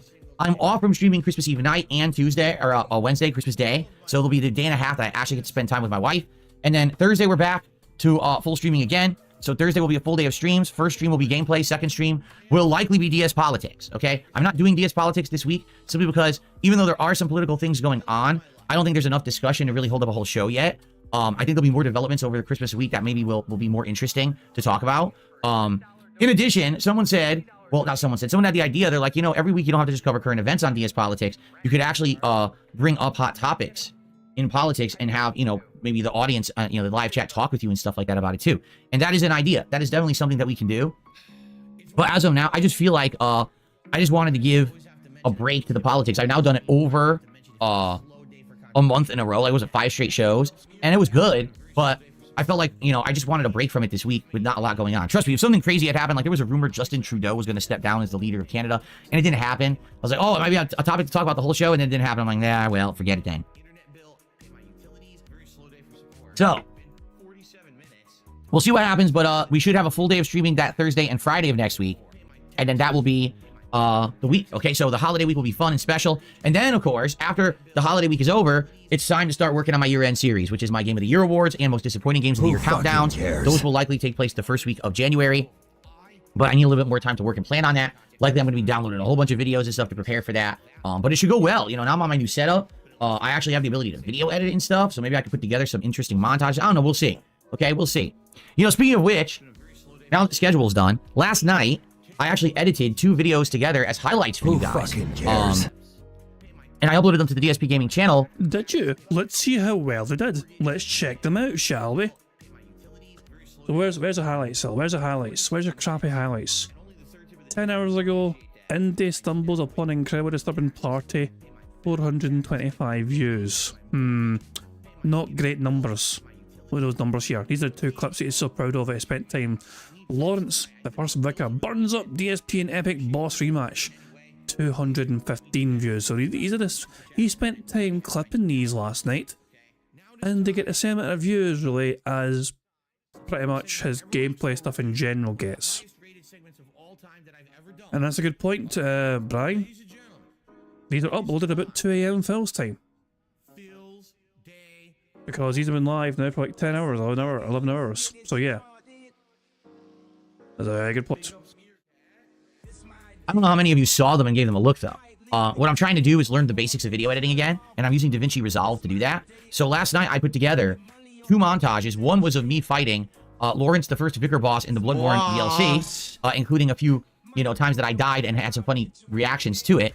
And then the other one was a really funny moment that happened impromptu out of nowhere last night when I was playing Indiana Jones and the Great Circle. So, hopefully if you have not seen that stuff yet, you'll give it a look. This is what people have asked me for many, many years. They said, when you're playing games, would you take highlights from that day's gameplay and basically post it up so that people can know like the better parts of the game? They can check that out, and if they're interested, then they can check out the raw footage. I mean, this... Here's you shaming your audience for not watching the fucking bare minimum fucking bitch effort fucking clips you make.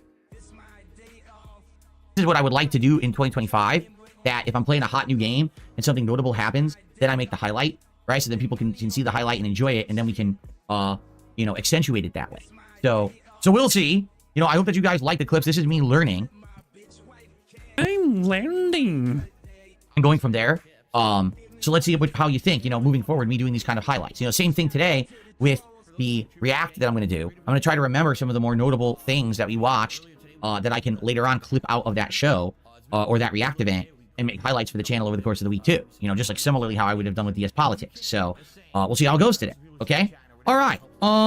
So those are my topics for now. What I would like to do, reopen my window, because the landscapers are gone. Who fucking cares? So let me do that. Let me pause the recording and go reopen the window. You have been the personification of stupidity since 1997. Fuck you, Phil. Shut the fuck up. Here I am with an actual... My biggest fans are idiots. Nice shirt, 25 cents. Fuck you and your friends. Well, it's no wonder you don't have any friends. God, it's like you just use words you hear randomly to try and sound smarter. Shut up, bitch! For the next 20 minutes, I'm going to be talking and saying absolutely nothing. He's still not back. This is the fucking Shawshank Redemption, right? But with more tunneling through shit and no fucking redemption. I'm running out of fucking sound fucking clips to fucking play. Where's the other fucking ones I got here? Oh yeah. Get the fuck out of here! Cyber begging. That's all that is. Just rattling a little tin cup to the entire world. Stupid fucking cunt! Sounds like someone's posting cringe. Move this man! Oh wait, I think he's coming back. I think he's coming back. He might be coming back. Is he coming back? I don't know if he's coming back. Make the bad man stop.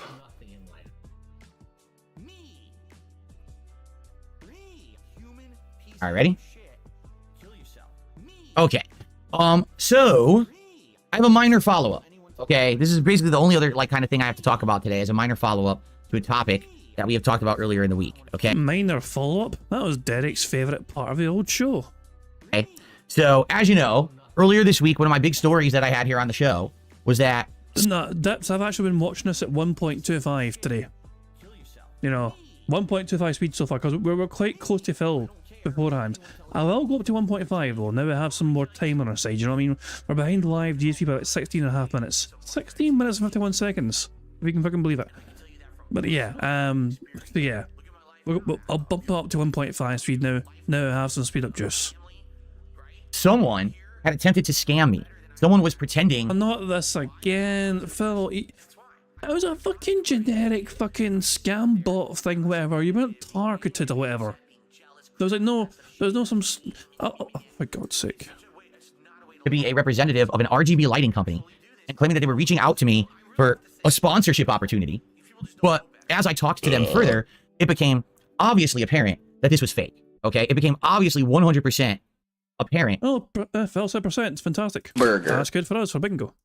That this was just a complete scam, someone who wasn't who they said they were, especially with the methodology and the way that they were going about telling me to do stuff. In a nutshell, they wanted me to click a link to review a non-disclosure agreement. And I said, that's not how it works. If you actually worked for the company, you would send me information direct from the company, whether it would be like make an account on our website or even just send me an email specifically from your company, from one of its email addresses. So I know it's really you, right? And you actually have some kind of stake in this company, rather than telling me click on this random link that supposedly links to some third-party site. That it was funny because the link they sent me said sign here. And I was like, sign what?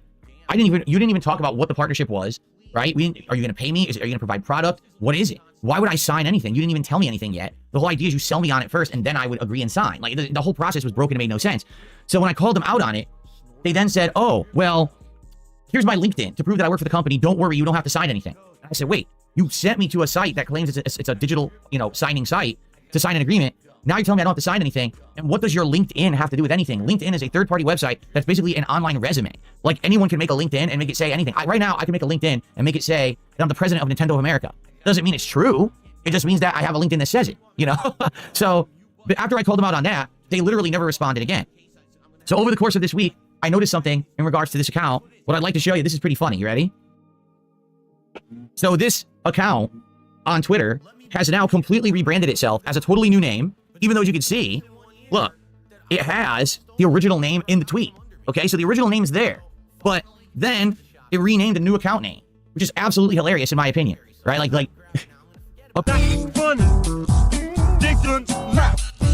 brand new account photo. That of course isn't them.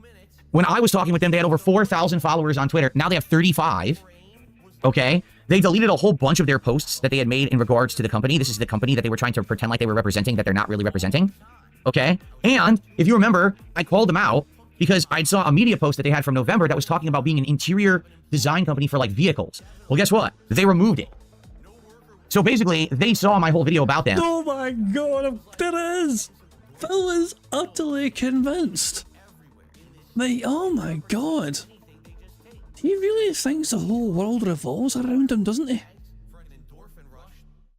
Like a fucking, oh my God, he genuinely fucking believes this. Oh my God. And now they're trying to like rebrand and ghost their account or redo it. It ain't gonna work. This account is fucking toast, dude. XNAOMIXU will never be used for anything. I'll make sure of it. Because I'll keep following the goddamn account, and I'm gonna keep exposing them over and over if they keep trying to fucking use it for You don't follow him now. In fact, they follow you, you dumb bastard. something. Now, what's sad is, you would look at this, and you'd be like, oh, well, this is just a rare occurrence. This is incredibly common, okay? Sadly, this kind of misuse, scamming, and fooling people, happens every day. Yeah, Phil's right about that. It's like these bots, these AI scam fucking crap, there's an alarmingly large number of them. And sadly, the gullible do sometimes fall for these fucking things. You know what I mean? And it can fucking lead to things like you fucking losing access to your email, or fucking losing access to your fucking, you know, certain accounts online, even fucking bank accounts. That's a fucking big danger one, you know what I mean? Like you're losing access to your Amazon account or whatever, and people can get access to your fucking potential financial details. Yeah, yeah, like you've always got to be careful. You've always got to be careful with these sort of fucking things, you know. It's just it's always good to be cautious and just make sure that the source is legitimate. Content creators, people who just normal accounts. Like I said, the reason that I was, you know, made aware of this happening is because I found a random tweet from someone in the FGC, the fighting game community, saying in the last week, something like 10 to 20 major fighting game creators all had their YouTube accounts hacked. And it's suspected that they all were, it was the same thing. I think it was this account. Now, I might be wrong, but I love how you've not even tried to fucking ask anyone involved if they actually if they talk to this fucking Twitter person, this Twitter bot. Well, you're assuming, you're jumping to conclusions. You've had the power to potentially ask questions and learn more about what happened to all the people within the FGC that fucking fell for some particular scam. But you've chosen not to, and instead you're just assuming that they all fell for the thing that you almost fell for. The feeling this account was reaching out to various creators of certain topics, and, you know, not to say that I'm a big FGC person, but they very simply could have been searching for, oh, posts from FGC. You know, I posted about Street Fighter a lot this year. So, and they just came across my name and decided to try to target me like they had targeted others. All it takes is one click. I just want you to understand this. One click, and they can have access to all your accounts. It's that crazy. That's why I don't click anything at all, unless it's completely effing verified, up, down, left, and right. I literally don't click anything at all. I make sure no one has control of any of my accounts or anything like that. I don't even allow integration. Like, for example, I have a merch store that I work with. Doesn't Darziak control your YouTube account? Like that Welsh dragon fetish person, Darziak, don't they actually have access to your YouTube? To sell my merchandise, you know, it's darksidephil.shop. Give me your money, give me your money. And they make all my merch for me, but I don't integrate this merch shop into my YouTube page. I just feel like it's too much liability. Even though I trust them, I mean, they've now sent me a second payment of royalties, you know, for the products that I'm selling on here.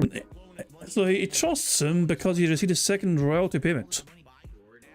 That's the whole reason why I trust him. Not for the quality of merchandise that they've provided his community or whatever. No. He trusts him because I received my second royalty payment. Which was very nice. I just got it this week. And, you know, you might say, well, don't you trust them then? I mean, honestly, yes, I do, but I still don't want them having access to my YouTube page. Like, you can integrate that into the page so you can shop right from my DSP gaming page on YouTube, but I don't want to do that. I seriously don't. I want to take no chances whatsoever. The only person with access to my accounts and my shit is me. I've got all the authorizations. I got all the links. You know what I mean? Like, it's all on me. That way if something goes wrong, it's me. It's not someone else made a mistake, you know? So you've got to be incredibly, incredibly careful, because at a moment's notice, someone could just take control of all your stuff. It's become increasingly more easy for these scammers and hackers to do this shit. And that is an account that 1,000,000% was trying to get me, like, so bad. Interesting number. You know what? We need a fucking break. Jesus! Alright, so ladies and gentlemen, 6 million. 6 million. That's a pretty interesting number, isn't it? 6 million. Well, guess what? You're wrong. It didn't happen. You're making it up. Right? You make that shit up. No, how about this? Banned. Gone. Forever. Because I don't put up with your fucking bullshit. Now that was good. Now that was a fucking good one. The bar's being raised. It's always going to be fucking funny. It's always going to... It'll never not be fucking funny. Yeah, they really were trying to get me. And thankfully they didn't, okay? So, alright. Cool. Alrighty, guys. So, that's what I've got for today. Like, literally, that's all the topics that I had to talk about. I mean, it covered about 40 minutes. What we'll do is we'll open up and do a little bit of Q&A, whatever you guys want to talk about. Tag me in the chat. Guys, let's get some support going. All right, let's get the support rolling to get some momentum so that we can actually continue on with the goals hit and do this DSP Tries It on Monday, which I would like to do for the Christmas marathon. Okay. And let's see what you guys want to chat about today. So just tag me in the chat, and let's have some back and forth. Well, surely I could tell you. I would not tell you if or what security stuff I use. If someone's like, I wonder if he uses this or this, I certainly wouldn't talk about it publicly, right? How's the online store been going? It's going all right. Let me put it this way, okay? Basically, give me your money. I get a few sales a money, week, okay? And I do get good royalties from this place. It's not like ginormous cuts, but at the same time, the amount of royalties that I make from sales on the darksidephil.shop site, way more than any other business I ever had. Even back in the day when I had Cafe Press or when I was working with Teespring, this is the most I've ever made. Okay, on these kind of sales. It's still not a ton. Like, the only way you would ever make significant income selling merch is no exaggeration. If you were selling hundreds of items a month, then you would make good money on it. I'm not selling hundreds of items a month. I'm getting a couple items a week. Okay, so in a month, I'm probably making like 10 sales, and you add it up, there you go. So I think I've had the shop for what, 3 months now? Give me your money. First couple weeks, there was a giant boom. Everyone was wanting Dark Side Phil merch for the first time in years. My biggest fans, and they all bought stuff, so all the shirts and everything sold. And then it definitely died down. After like that month had passed, and then I just added the new line of product a couple weeks ago, the sweatshirts and the hoodies, and there was a burst of sales there, and then it calmed down again. I think what it is people realize there's no way they're going to be getting that stuff in time for the holidays now. Order now, you're probably not getting it until like mid-January. Give me your money. So, people rushed in, bought what they had, and then, it is what it is. So, the stuff will be there. All right, it'll be fun over time to still be able to reference and wear the merch and, advertise and make a few bucks here or there. It's good to know that people care and want some merch, but no, I'm not making tons of sales or anything like that, but it's also not dead. It's kind of just, a few here, a few there. Okay? Give me your money. Give me your money. Oh, let's see here. I might sell more products if they appear below my videos on YouTube. I know, Courts, but like I said, that would require that integration where you'd have to link the store to the YouTube account. And I don't think I ever want to do that. I feel like that's too much trust in another company. Like, here's the thing. If right now my YouTube account were to get hacked, that's 100% on me. It means that I misclicked something. It means that I trusted someone with the wrong information, or you know what I mean? Like, I gave someone too much access. I don't give access to my accounts out at all. If I give access to that company, and now they link or integrate that, you're right. You may see merch start appearing on my page. People might click and buy it. But that means now that company has tremendous responsibility because they're the only other company that has access to my accounts. And they can log in and everything. And that means if someone at that company does something wrong or makes a mistake or someone is malicious, you know what I'm saying? Now you're putting that liability into somebody else's hands.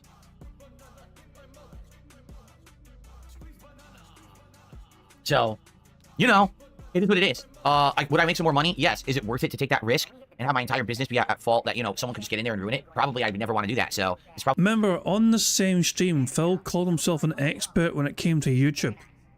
But Phil seems fucking convinced that if the fucking shop was integrated with his channel in some capacity, then this fucking random shop would have full direct access and control over his YouTube channel. He called himself an expert on YouTube today. Well, he's fucking spouting this fucking bullshit. Not worth the possible, increase of profits to risk it all, right? Well, first of all, your name is Fard, but they said, I feel like you don't talk to Kick Chat much anymore. That's totally not true. I do. I just wait for intelligent stuff. And, you don't really get that much. A lot of these names on Kick, like your name, Fard. And obviously, because, you're one of these people who is just trying to say something dumb, I mean, why am I going to respond to you? For example, 2 Hatchet just said, after the Comcast troll was exposed, it's too much risk, to be honest. You're right. I mean, you have to remember, 1 year ago, it was actually exposed that someone was working at my ISP, Comcast, who was a troll of mine, and who decided to illegally log into my modem, change settings, and keep resetting my modem. Why don't you back it up with a source? My source is that I made it the fuck up. Against my will. Completely illegal, and I could have sued the shit out of Comcast for it. I decided not to. Why would I lie? I imagine it's like breathing for you. But I could have sued the shit out of them for doing that and affecting my business in a negative way. Can you imagine if the trolls are willing to go that far? Because very well that person could have been actually not only fired, but actually like arrested. Because they used technology and control at the job that they weren't supposed to use for malicious purposes. That's a violation of, employment law, I feel. And they probably could have went to jail for it. So now did Comcast go after them for it? Who knows, right? But when they're going to that level of violation of the law, I mean, I've been swatted before. I've been mass impersonated, identity theft, all kinds of federal crimes have happened. Anybody care what this guy thinks? No! In regards to me, so, You were not swatted. It was a wellness check. You put it past anyone? No, I do not. I literally don't put it past anyone that they would do something to troll me and hurt me in my business. So that's why I don't give the power out. I actually admitted this last year. Who gives a shit what RTU wants? Someone says RTU wants to come on the show tomorrow instead of Medicare. First of all, in what universe does RTU feel that he could ever be a proper replacement for Mr. Medicare? That's got to be like the weirdest fringe alternate fucking dimension, right? That's number one. Number two, that ship has sailed. Literally no one wants to talk to Review Tech USA about anything, including me. I could not give two shits about the man. I never would want to have a conversation with him. Who is RTU? Exactly. Who the fuck is RTU? Well, you have the casino chip behind you at all times, celebrating your felting of them. Talking about? I mean, that guy's been a dead deal for months now. Like, no one gives a fuck about that guy. He's dead and buried. So, absolutely not. He'll never come on the show. Why don't I sue Comcast for millions? Because I can't. Let me put it this way, all right? Comcast absolutely is liable for the fact that someone, arguably for 2-3 years there, could be proven was actually constantly messing with my business, okay? But to what extent? Can it be proven in a court of law that they took my personal information and used it against me in any way? Could it be proven in a court of law that concretely, because my modem reset and had settings messed with, that I lost any revenue? These are things that would be such a tough case. You know what I'm saying? Such a tough case that, could it work? It could. Would it work? Don't know. Is it worth my time and effort? No. Just like, same thing, like going after a troll or going after... Litigation is not the way. Unless, the only time that litigation would ever make sense. Let's say, for example, someone actually hurt my business in a huge way. Like, what if someone actually hacked DSP Gaming and deleted all my videos? And then I contacted YouTube and they said, we can't get them back. So my entire videography and history as a content creator is erased. Well, that's revenue. Every month and nothing of value was lost that day. I get revenue from ad revenue from the residual views. And if that's deleted, now you're talking a lot of money a month. Oh my dog, what's up? Thank you very much, Carl Denson, for the super chat. It says the world doesn't revolve around him, but it certainly does revolve around his wife, Cat. Oh yeah, she's got her own fucking center of fucking gravity, damn right. Fucking buck as a fucking chicken floating around her, fucking going towards a fucking greedy fucking gub. Devour. Constant, non-stop fucking devour. You dead says, bro, if someone at my ISP was deliberately fucking with my settings, then you're damn fucking right, I'm fair enough. So yeah, if Phil is to be believed here, he has got a slam dunk case here. Like, how in the hell would you not go after fucking, you pursue this legally? It makes, like, how in the hell could Phil lose in a situation? There is no L for Phil. If Phil is to be trusted and believed with the things that he is fucking saying, then he is basically felt himself by not pursuing it legally. It's crazy to me. It's absolutely fucking crazy to me. Every month I get revenue from ad revenue from the residual views, and if that's deleted, now you're talking a lot of money a month that I'm no longer getting as a result of that malicious action, okay? If I could target who actually did that and sue them for that, you can prove, well, look, Phil was making this, now he's making this, there's a big discrepancy, it's your fault, sue your ass for it. Do you see the difference? You need to, in a court of law, you need to be able to prove that you have a loss. It's hard for me to argue, oh, because someone was turning my modem on and off during a stream, and because someone was maliciously changing the names of the stuff in my modem, that this was costing me concrete losses of my business, you know? Versus, hey, if someone actually deleted the channel and now I'm not making that revenue anymore because the channel doesn't exist, and here's the difference, apples to oranges, or apples to apples comparison, excuse me, that's a lot easier to prove and then try to get your money for. You know what I mean? So there you go. Who fucking cares? Oh, he's scratching his stash, my bad. Burger. There we go.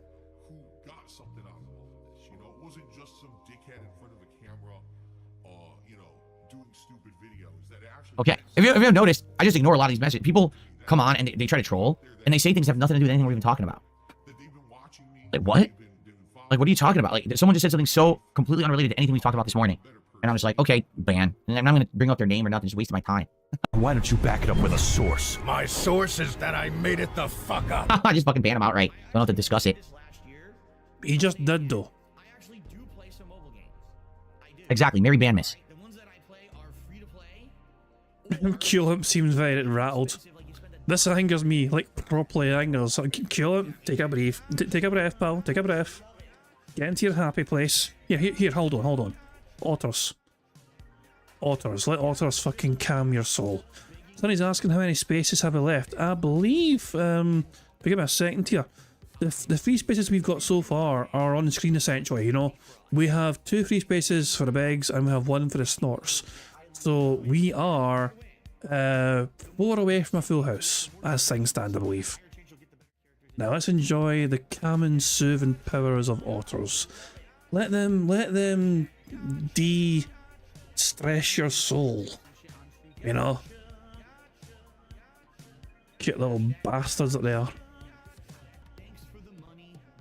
Look at that little fucker.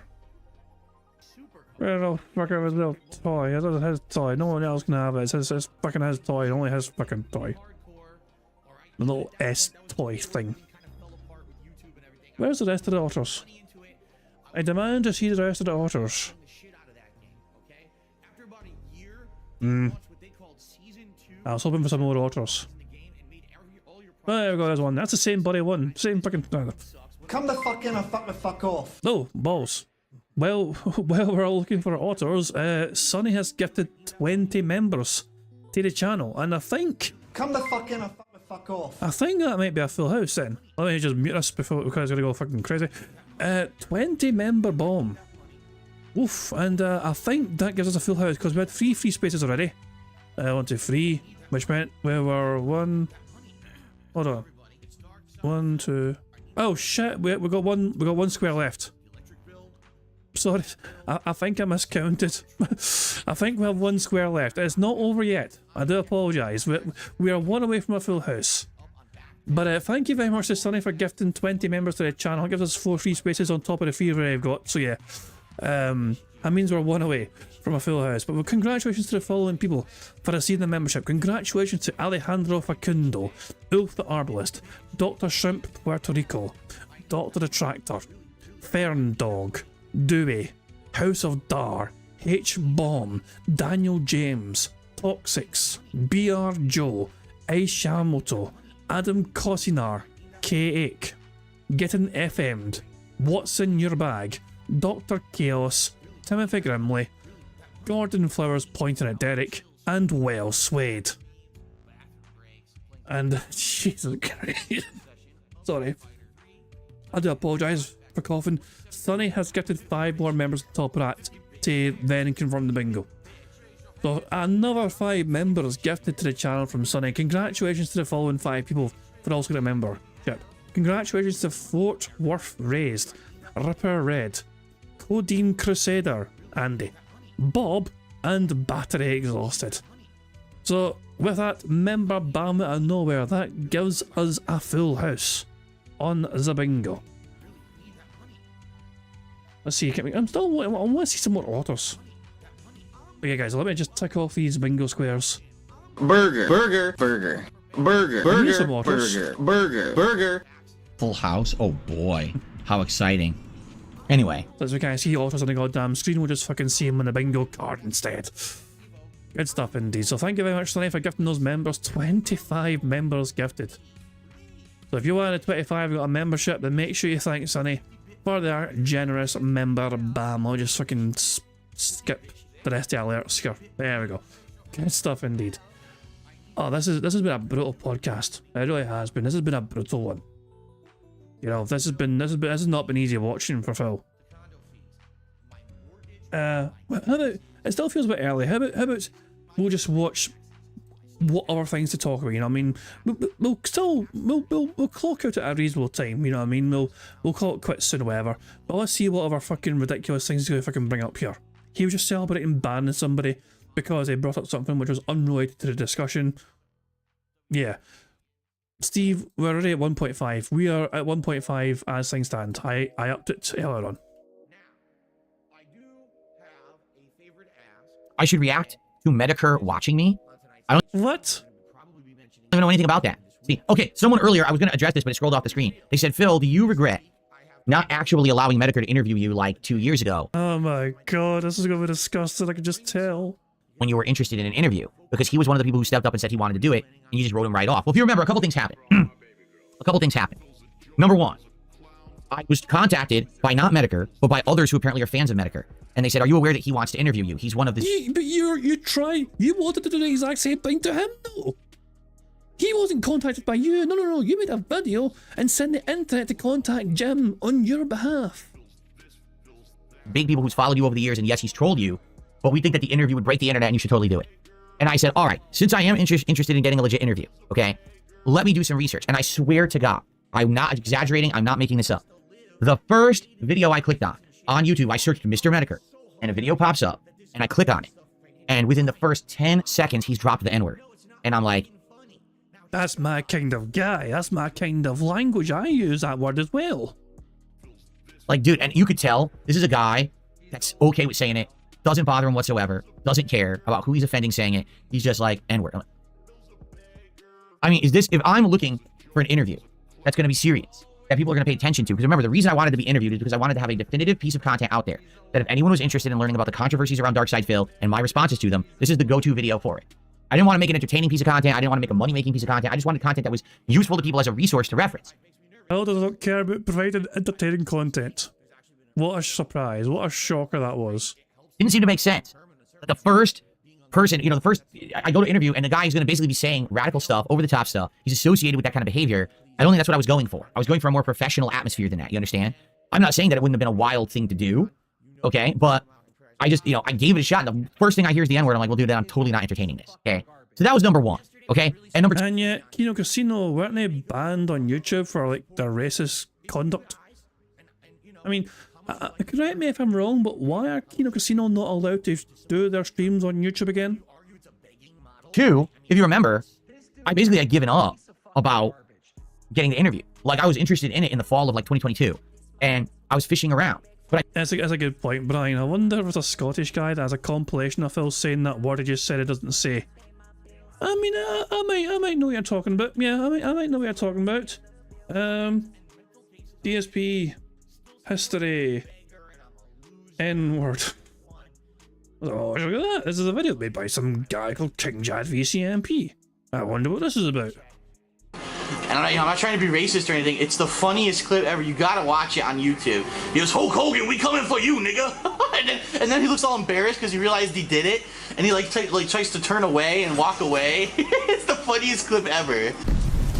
Nick Gers is asking, oh my god, it's a freaking racist idiot. But anyway, he's asking if I played any mode versus besides war, and the answer is no, because no, I can't even play any other anything else. All right, nigga, it's time. Oh, that's terrible.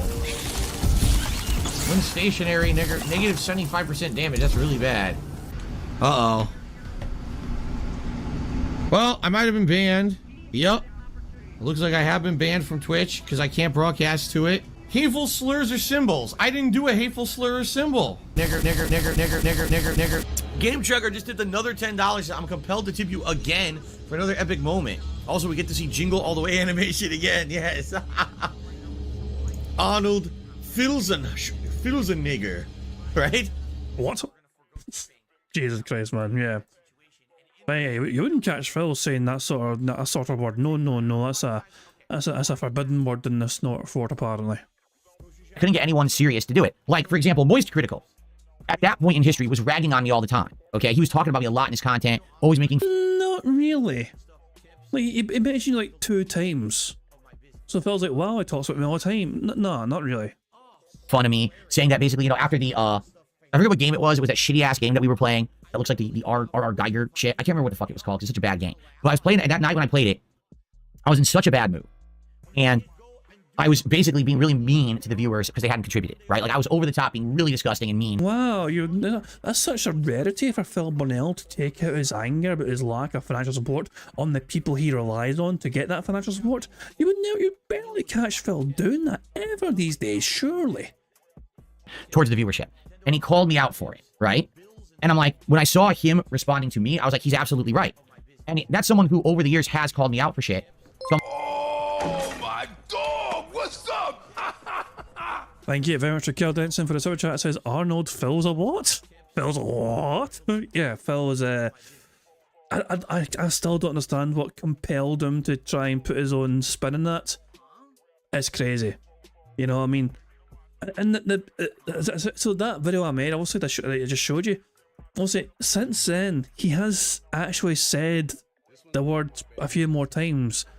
Most notably when he was playing Like a Dragon, and he just kept butchering the name. There was like one scene, and he said it like 4 times or something. Like, he just kept butchering it. Let me see if I can find the video. Hold on, 2 seconds. Let me see if I can fucking find it. It's a fucking good video. 2 seconds. Is it Like a Dragon? Hold on. Let's see. Yeah, it's a Hate Army video, I believe. And another person saying it was either... Yeah, Hate Army made a video about this. So, yeah, hold on 2 seconds. Here we go. So Phil, jeez, let me boost the volume here. But yeah, this is Phil saying it a few times in a row. If you were the guilty pair, would you cover for each other? So Nakagawa just covered for Nishiyama. We have one person saying Nishiyama was definitely guilty, and another person saying it was either Nakagawa or Minamino who's guilty. So far, so good. No problems here. So if all the stories are true except Nakagawa so far, that means that Nishiyama and Nakagawa are the guilty parties. Oh, okay, good. Flawless, Phil. You're doing great. You're doing fantastic, Phil. No flubs whatsoever. They're spoken brilliantly. Let's continue. Let me hear your testimony, Nishiyama. Only Higashihara and Minamito had the keys to the snack room. One of them or both is who you're after. That name is going to be potentially problematic for him. So according to Nishiyama, the guilty pair includes Nigashihara. Ah, there it is! There it is! So according to Nishiyama, the guilty pair includes Nigashihara, or Minamino, or both. Okay. It was just one time. Surely it won't happen again. Nigashihara was it? Nigashihara was it? Nigashihara was it? God damn it. Nigashihara was it? What can you tell me about the mochi? All I know is that one of the culprits must be Kitajima. I saw him with his hands on the thing, no doubt about it. So according to Nigashihara, one of the guilty pair is Kitajima. Okay, come on. You're not even pretending at this point in time, Phil. The fact that he laughs before he says it, it feels like he knows he's saying it now. The fact that he laughs before his last time here, before actually just saying it. About it. Look at the wee chuckle he has here. So according to Nigashihara, one of the guilty pair is Kitajima. So I guess what we have to do is... I mean, that last one was just impressive as all hell. Figure out who's lying and who's not. So, if you think about what they said, right? Yeah, and then also slave trade. Slave trade. Oh, bloody hell. Yeah. So yeah, Phil's no stranger to that particular offensive word. I'm like, dude, if you're going to call me out, then if I'm looking for an interview for someone to actually talk to me about these topics, why don't you interview me? Instead of just calling me out randomly in a video to get a rise and make some money, why don't you instead give me a chance to actually show to you that I'm a normal dude? I'm not an evil villain like everyone portrays me, you included. Oh, you are not normal. You're so far removed from normal, and thank God, you are not the norm. Or whatever. Of course not. He's no, I have no interest in interviewing him. Of course you don't, because all you want to do is talk shit about the topic to make money and get a rise, despite the fact that it makes that person look awful and it hurts them in their business. You don't care, right? That's Moist Critical makes more money in one fucking day just doing absolutely. Moist Critical can turn up onto a stream, have no plan, shoot the shit, and make more money in one day on YouTube than you fucking make in a year. That's just facts. That's the common methodology of the average content creator, especially the big ones. Absolutely no responsibility, no thinking morally about what they say or do. Just do it to profit and then just move on, right? So you'll talk shit about me all day, but then the moment that I say, hey, give me a fair shot, let's have a real conversation. Oh, no, I'm not interested in that, right? So after basically a lot of people like him doing that thing, I basically was like, well, I'm not interested in any interview. And then the side-scroller interview happened completely by chance. I feel like the side-scroller interview had to happen because that essentially put me in a position where it wasn't a big... Why is his hand going crazy? Like, why is he fucking pretending he's fucking freestyle rapping with his arm going all over the fucking place? I feels like he's fucking trying to fucking raise the roof, fucking shouting at everyone from 613. Put your fucking hands in the air. Follow me. Deal anymore to talk about those topics, like the mobile games thing. Because already, I guess people already had seen it and like, well, whatever, we just believe that Phil is doing the mobile game thing. And it kind of set me up for this year. Phil, people were right. You kept lying about the mobile game thing. You even lied to Sidescrollers about the fucking mobile game thing, and lo and behold, you fucking confessed to it down the fucking line. Like, after the June Gang documentary comes out, you're like, oh, by the way, it's true. We were right all along. You were wrong all along. Where now we had the documentary and me responding and admitting the things that I had done and all of that and putting it all behind me. Like, I feel like it all had to happen. Yeah, all behind you. So you lying to the internet for years. You lying to Sidescrollers. What is up, everyone? You know, you pretending to fucking tell the truth. I love, there's a quote. There's a quote from his interview with Craig that he had on his own show, you know, the one the one where he hung up on Craig. You know, he says it doesn't matter if the answer I gave you was truthful, it's still an answer.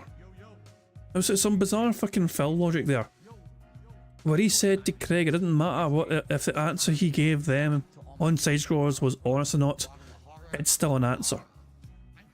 And this is the same fucking interview that he told his audience, if you want the 100% truth of the situation about these things, then go watch the side scrollers interview. He told his audience that he put all the truthfulness all out there, and you cannot trust Phil Burnell. I mean, it's I know fucking, you know, a detractor saying you can't trust Phil, shocking, but yeah, literally his own words come back to haunt him on a fucking daily basis. But he fucking pretends to his audience he's being fucking sincere and truthful and honest, when the simple fact of the matter is, he fucking tells people what he thinks they want to fucking hear, what suits him best that particular fucking day. It is self-preservation essentially from Phil, because he's fucking spun so many fucking lies, he can barely keep track of them all. In the way it did. I feel like if I had done the interview with Medicare, it wouldn't have gone well, and basically it would have hurt me, you know? Like, this is the thing. If I had done the interview with Medicare, it probably would have been highly entertaining. It probably would have been highly inflammatory. It probably would have made me look awful. But it also would have not benefited me at all. Like, it would have been hurtful to me and my rep and the business and everything, right?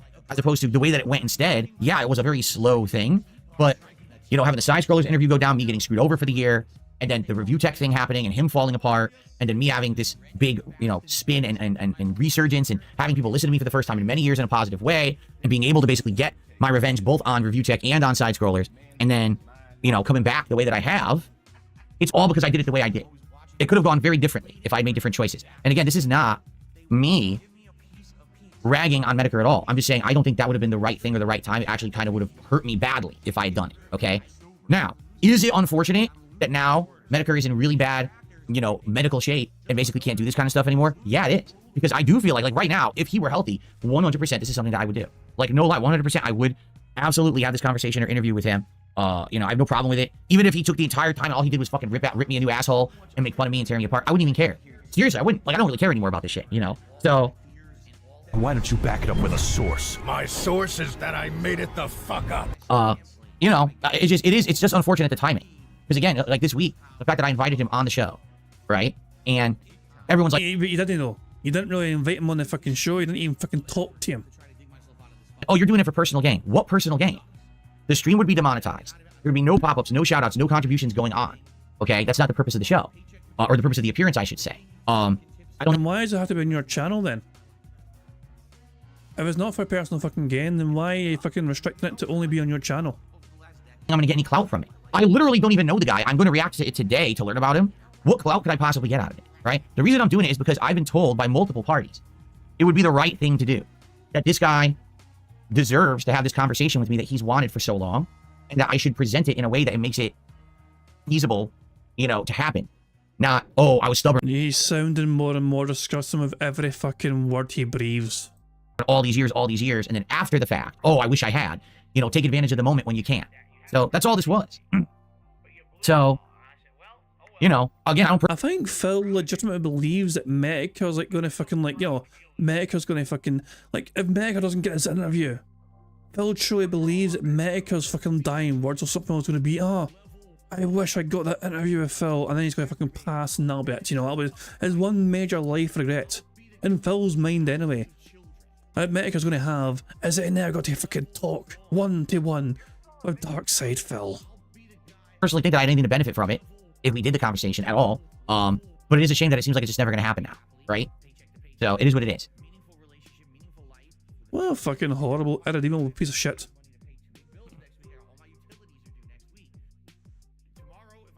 Oh, let's see here. Boring. Come on. Go on, mate. I took a shit today, did a $2.25 tip and says, I'm watching 8 Crazy Nights. They could not make this today. They probably wouldn't make any Adam Sandler content today anymore. I've never seen 8 Crazy Nights. Wasn't Phil going to stop reading out contributions with disgusting usernames if they were less than $5? I'm not putting your name on there because it's disgusting. I've never seen 8 Crazy Nights, but you know, all that kind of 90s humor stuff, they wouldn't make that today. Everything's changed, you know, as we talked about. recently the society as a whole has changed in the last decade. Everyone's idea of what's acceptable behavior and culture and humor and everything has flipped. So I have no idea, Diablo, but Diablo's asking what type of cancer is Medic. I've got no idea. I don't really know much about it myself. All I know is he's not doing great whatsoever, you know what I mean? And it's fucking kicked the crap out of him, you know? But I don't know the ins and outs, sorry. Yeah. Other people I'm pretty sure will be able to answer that for you, but I generally have no idea. You know, yeah, I agree. Like, probably that stuff wouldn't be about today. They wouldn't even make it, right?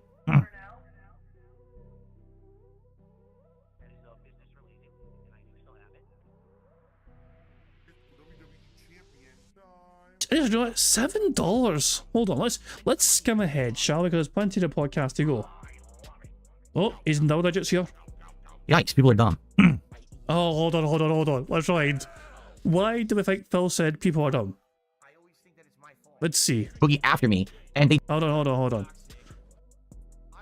When does this rant start, I wonder? They tried to be legit and couldn't make it legit. Hold on. Let's see. Why'd you go back? You know, here we go. Ask in the chat about this.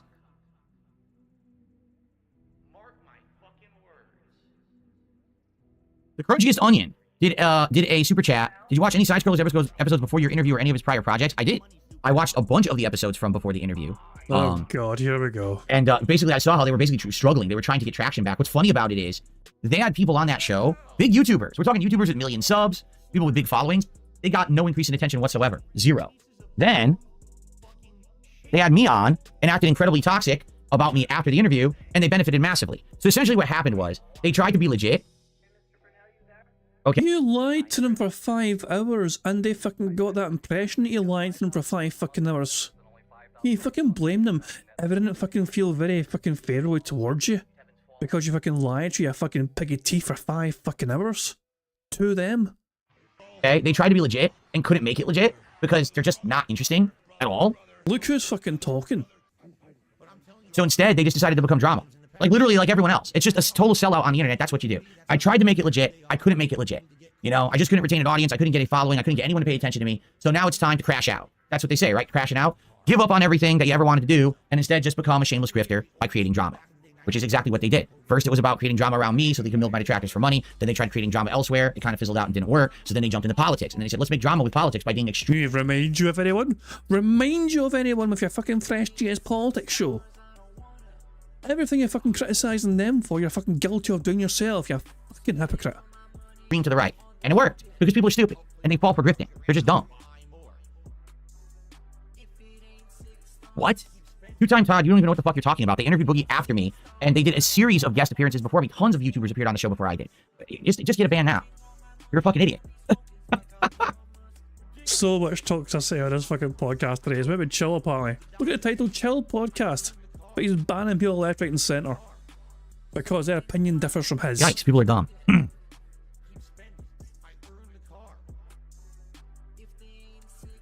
Yes, Charizard, I ignore kick completely now. That's correct. Exactly. They had the angry video game nerd on and only got like 5,000 views on the video. You're right. Like, that's what I mean. Like, they just basically, the only thing that ever got them notoriety when they were making content that was game related was me. That was it. Nothing else got any attention. That's why they pivoted towards the easy drama of, you know, being incredibly right-wing politics because they knew that that would be polarizing, it would get them attention, and then they could grift and say, oh, let's do our own game awards that will never happen, but we'll still take your money for, and shit like that. It's the easy way out. Really. Why do you think my politics show hasn't blown up? Because you notice that I'm not extreme? Yes, they're... Jesus Christ. Hold on. His new way of coping for his crappy politics show not exploding in viral popularity is not because it's crap, but because he's not ultra right wing. You know, oh he's not ultra right wing, which is why it's not getting traction. Oh my dog, what's up? Oh, I can't fucking believe that. Thank you very much, Carl Denson, for the super chat. It says, doesn't Phil grift his audience off of hard times? He grifts his audience fucking every single day of the fucking week, whether he's fucking doing very well or not. The grift never ends, whether he's fucking made $5 or $50 or 500 or 5,000. The grift will never, ever, ever fucking end. But I cannot fucking believe that Phil's new way of fucking coping for his lack of fucking, you know, viral popularity for his politics show taking off is because he hasn't gone ultra right wing with it. But his own idea. Like, that's why he thinks it hasn't blown up. Attention, and then they could grift and say, oh, let's do our own game awards that will never happen, but we'll still take your money for, and shit like that. It's the easy way out. Let's hear. Really? Why do you think my politics show hasn't blown up? Because you notice that I'm not extreme. Yes, there are times when I'm going to call people out. Like, I'm going to call out the Black Lives Matter activist who literally sits there in an interview and has nothing to say whatsoever. I'm going to call out when people say that racism exists when it doesn't. Okay, I'm going to call that stuff out. But that's not going incredibly one direction. That's just being a realist. You know, at the same time, I guarantee you there's going to be stuff going on in the future where it's going to be the other way, where I think that the Republicans / right-wing people will also be doing stupid shit, and I'm going to call them out for it too. But that's what people don't want that. They either want one extreme or the other, so they can just feel, oh, well, I feel so simpleton extreme one way or the other that now I don't have to think. Instead, I just do what I'm told by my one-sided extremist views group, which is stupid, because that's not the good way to go through life. You know, that's why I knew doing politics was never going to really blow up for me, because I'm not a person who's going to be, you know, going crazy in one direction or the other. I'm just never going to. I always kind of see where's the more moderate, realist place to be so that everyone can kind of get by and coexist rather than crush the enemies, crush the people who you disagree with. You know, I've never been like that. Why don't you back it up with a source? There it is. My source is that I made it the fuck Super up. chat, I can't even read. Rich is off weed gummies. He's much more reasonable. You listen to your advice. I think now could be the time for the interview. No, I'm never interviewing him. I don't care. I literally have zero interest in review tech. Zero. If I could never hear about the man ever again, I would be happy. If that was genuinely true, if you seriously had no interest in whatsoever about review tech, you know, this chip wouldn't be sitting there if he genuinely didn't care anymore about RTU. This chip right here, still being there, shows you still care very much about the things RTU says and fucking does. Oh god, it's just ridiculous. It's just fucking ridiculous. It really is. There's no point in me having any talk or relation to the man. He's got nothing to offer. You understand? Nothing. There's literally nothing he could ever do that would benefit me. There's nothing he can do that he can offer me that would be of interest. That is how most of the internet feels about you, though. Like, why would they go on your show? You have nothing to offer them. He's already scorched earth. He's a pile of ash. You get it?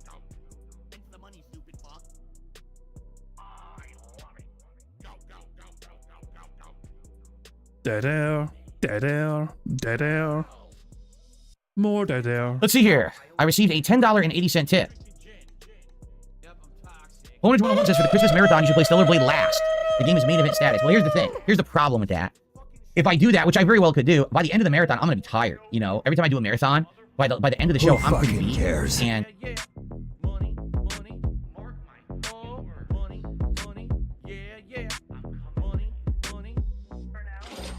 Dist Optimist tipped £2. Phil has less testosterone than Chris Chan. Jesus Christ, man, that's fucking saying something. Let me, actually, I forgot to do this as well. When we won bingo as well, I forgot to do this earlier on. So we won bingo, which means we're up to 435. There we go. And also your two tip there brings up to 437. So there we go.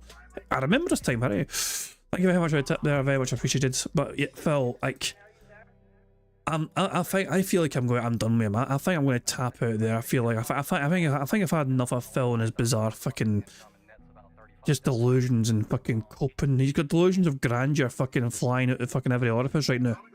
Oh, the politics stream stuff isn't taking off in popularity because I'm not ultra right wing leaning, so it's not blowing up or whatever. Phil, nah, it's not blowing up because nobody fucking cares. You have fucking shitey political takes. You know what I mean? It's just no one fucking cares. It's as simple as that. I'm fucking done with it. I'm fucking done with this, innit? Guys, I'm going to wrap things up there. But thank you very much for joining me for some DSP bingo antics and all that jazz. Phil's reacting to the Junior King documentary right now. Is any other detractors currently live right now restreaming his react to that? Like, Raw Phil, WPIG, Dark Days Mirror, So Hill. No, Tevin's live. Fuck me, Tevin's live. There's a fucking... I don't know if WPIG are planning on staying for the react stuff. They might be. So I'll live redirect you guys to WPIG. Why not? So there we go. And we'll see what they end up fucking doing. So yeah, guys, but thank you once again, as I said, for joining me for some bingo antics. Thank you very much as well for keeping me writing the bingo card. Thank you very much for your support as well. That is always very much appreciated. I will be back tomorrow for what would be the final bingo stream until Sunday. Because remember, I'm not here on Friday, so tomorrow's essentially my Friday, if that makes sense. That means we'll have some marbles as well after tomorrow's bingo, since I won't be here on Friday to do some marble stuff afterwards. So yeah. should be a good show tomorrow, hopefully, you know what I mean? Hopefully we'll get a full house as well tomorrow as well, just to fucking keep building up that bingo prize funds. But we'll have some marbles as well to see if we can also add some more bingo prize fund money with these 99% and plus we'll still course and all that shit. But that's tomorrow. We'll look forward to that tomorrow. For now, I do hope you'll enjoy the rest of your Wednesday, what it is you end up doing. And Dragonus is asking, can't Steve do the bingo on Friday? Steve can do whatever he wants on Friday. All knows that I'll be fucking too busy getting drunk to care. I'm not sure who's doing anything on Friday, whatever, if anyone's doing anything, whatever. But yeah, all I know is that I won't be here on Friday. I'll be getting bloated. I'll be getting hammered. I'll be fleeing, drinking all sorts of fucking shit.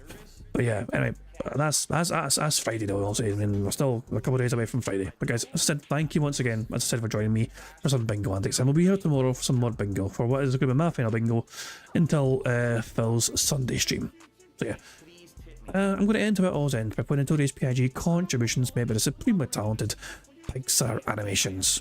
So guys, I do hope you all enjoy yourselves. As I said, I'll live redirect you guys to WPIG so you guys can enjoy the end of their stream. I don't know how long they're going to keep going for, but soon I'm going to watch a little bit of a documentary of how reacting to it, you know, so it should be good times there. But I'll see you tomorrow for some more bingo. Until then, have a good one, and I'll catch you all later. Goodbye. On September 14th, a pre-authorized payment of $16.51 from PayPal.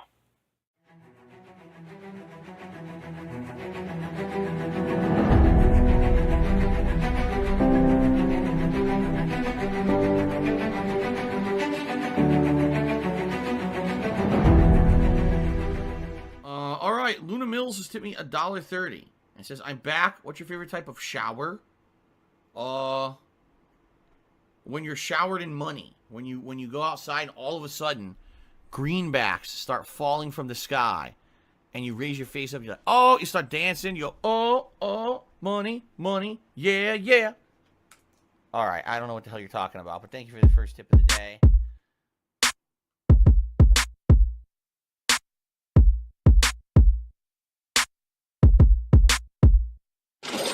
Money, money, yeah, yeah. Money, money, oh, money, money, yeah, yeah. Money, money, money, money, yeah, yeah. Money, money, oh, money, money, yeah, yeah. These contributions are mandatory. Money, money, yeah, yeah. Money, money, oh, money, money, yeah, yeah. Money, money, money, money, yeah, yeah. Money, money, oh, money, money, yeah, yeah. These contributions are mandatory.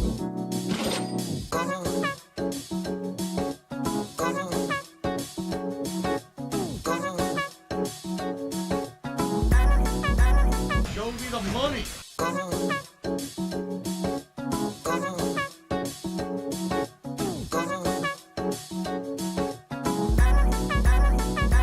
Free. Money, money, yeah, yeah. Money, money, oh, money, money, yeah, yeah. Money, money, money, money, yeah, yeah. Money, money, oh, money, money, yeah, yeah. These contributions are mandatory. And it's gone, just gone like that.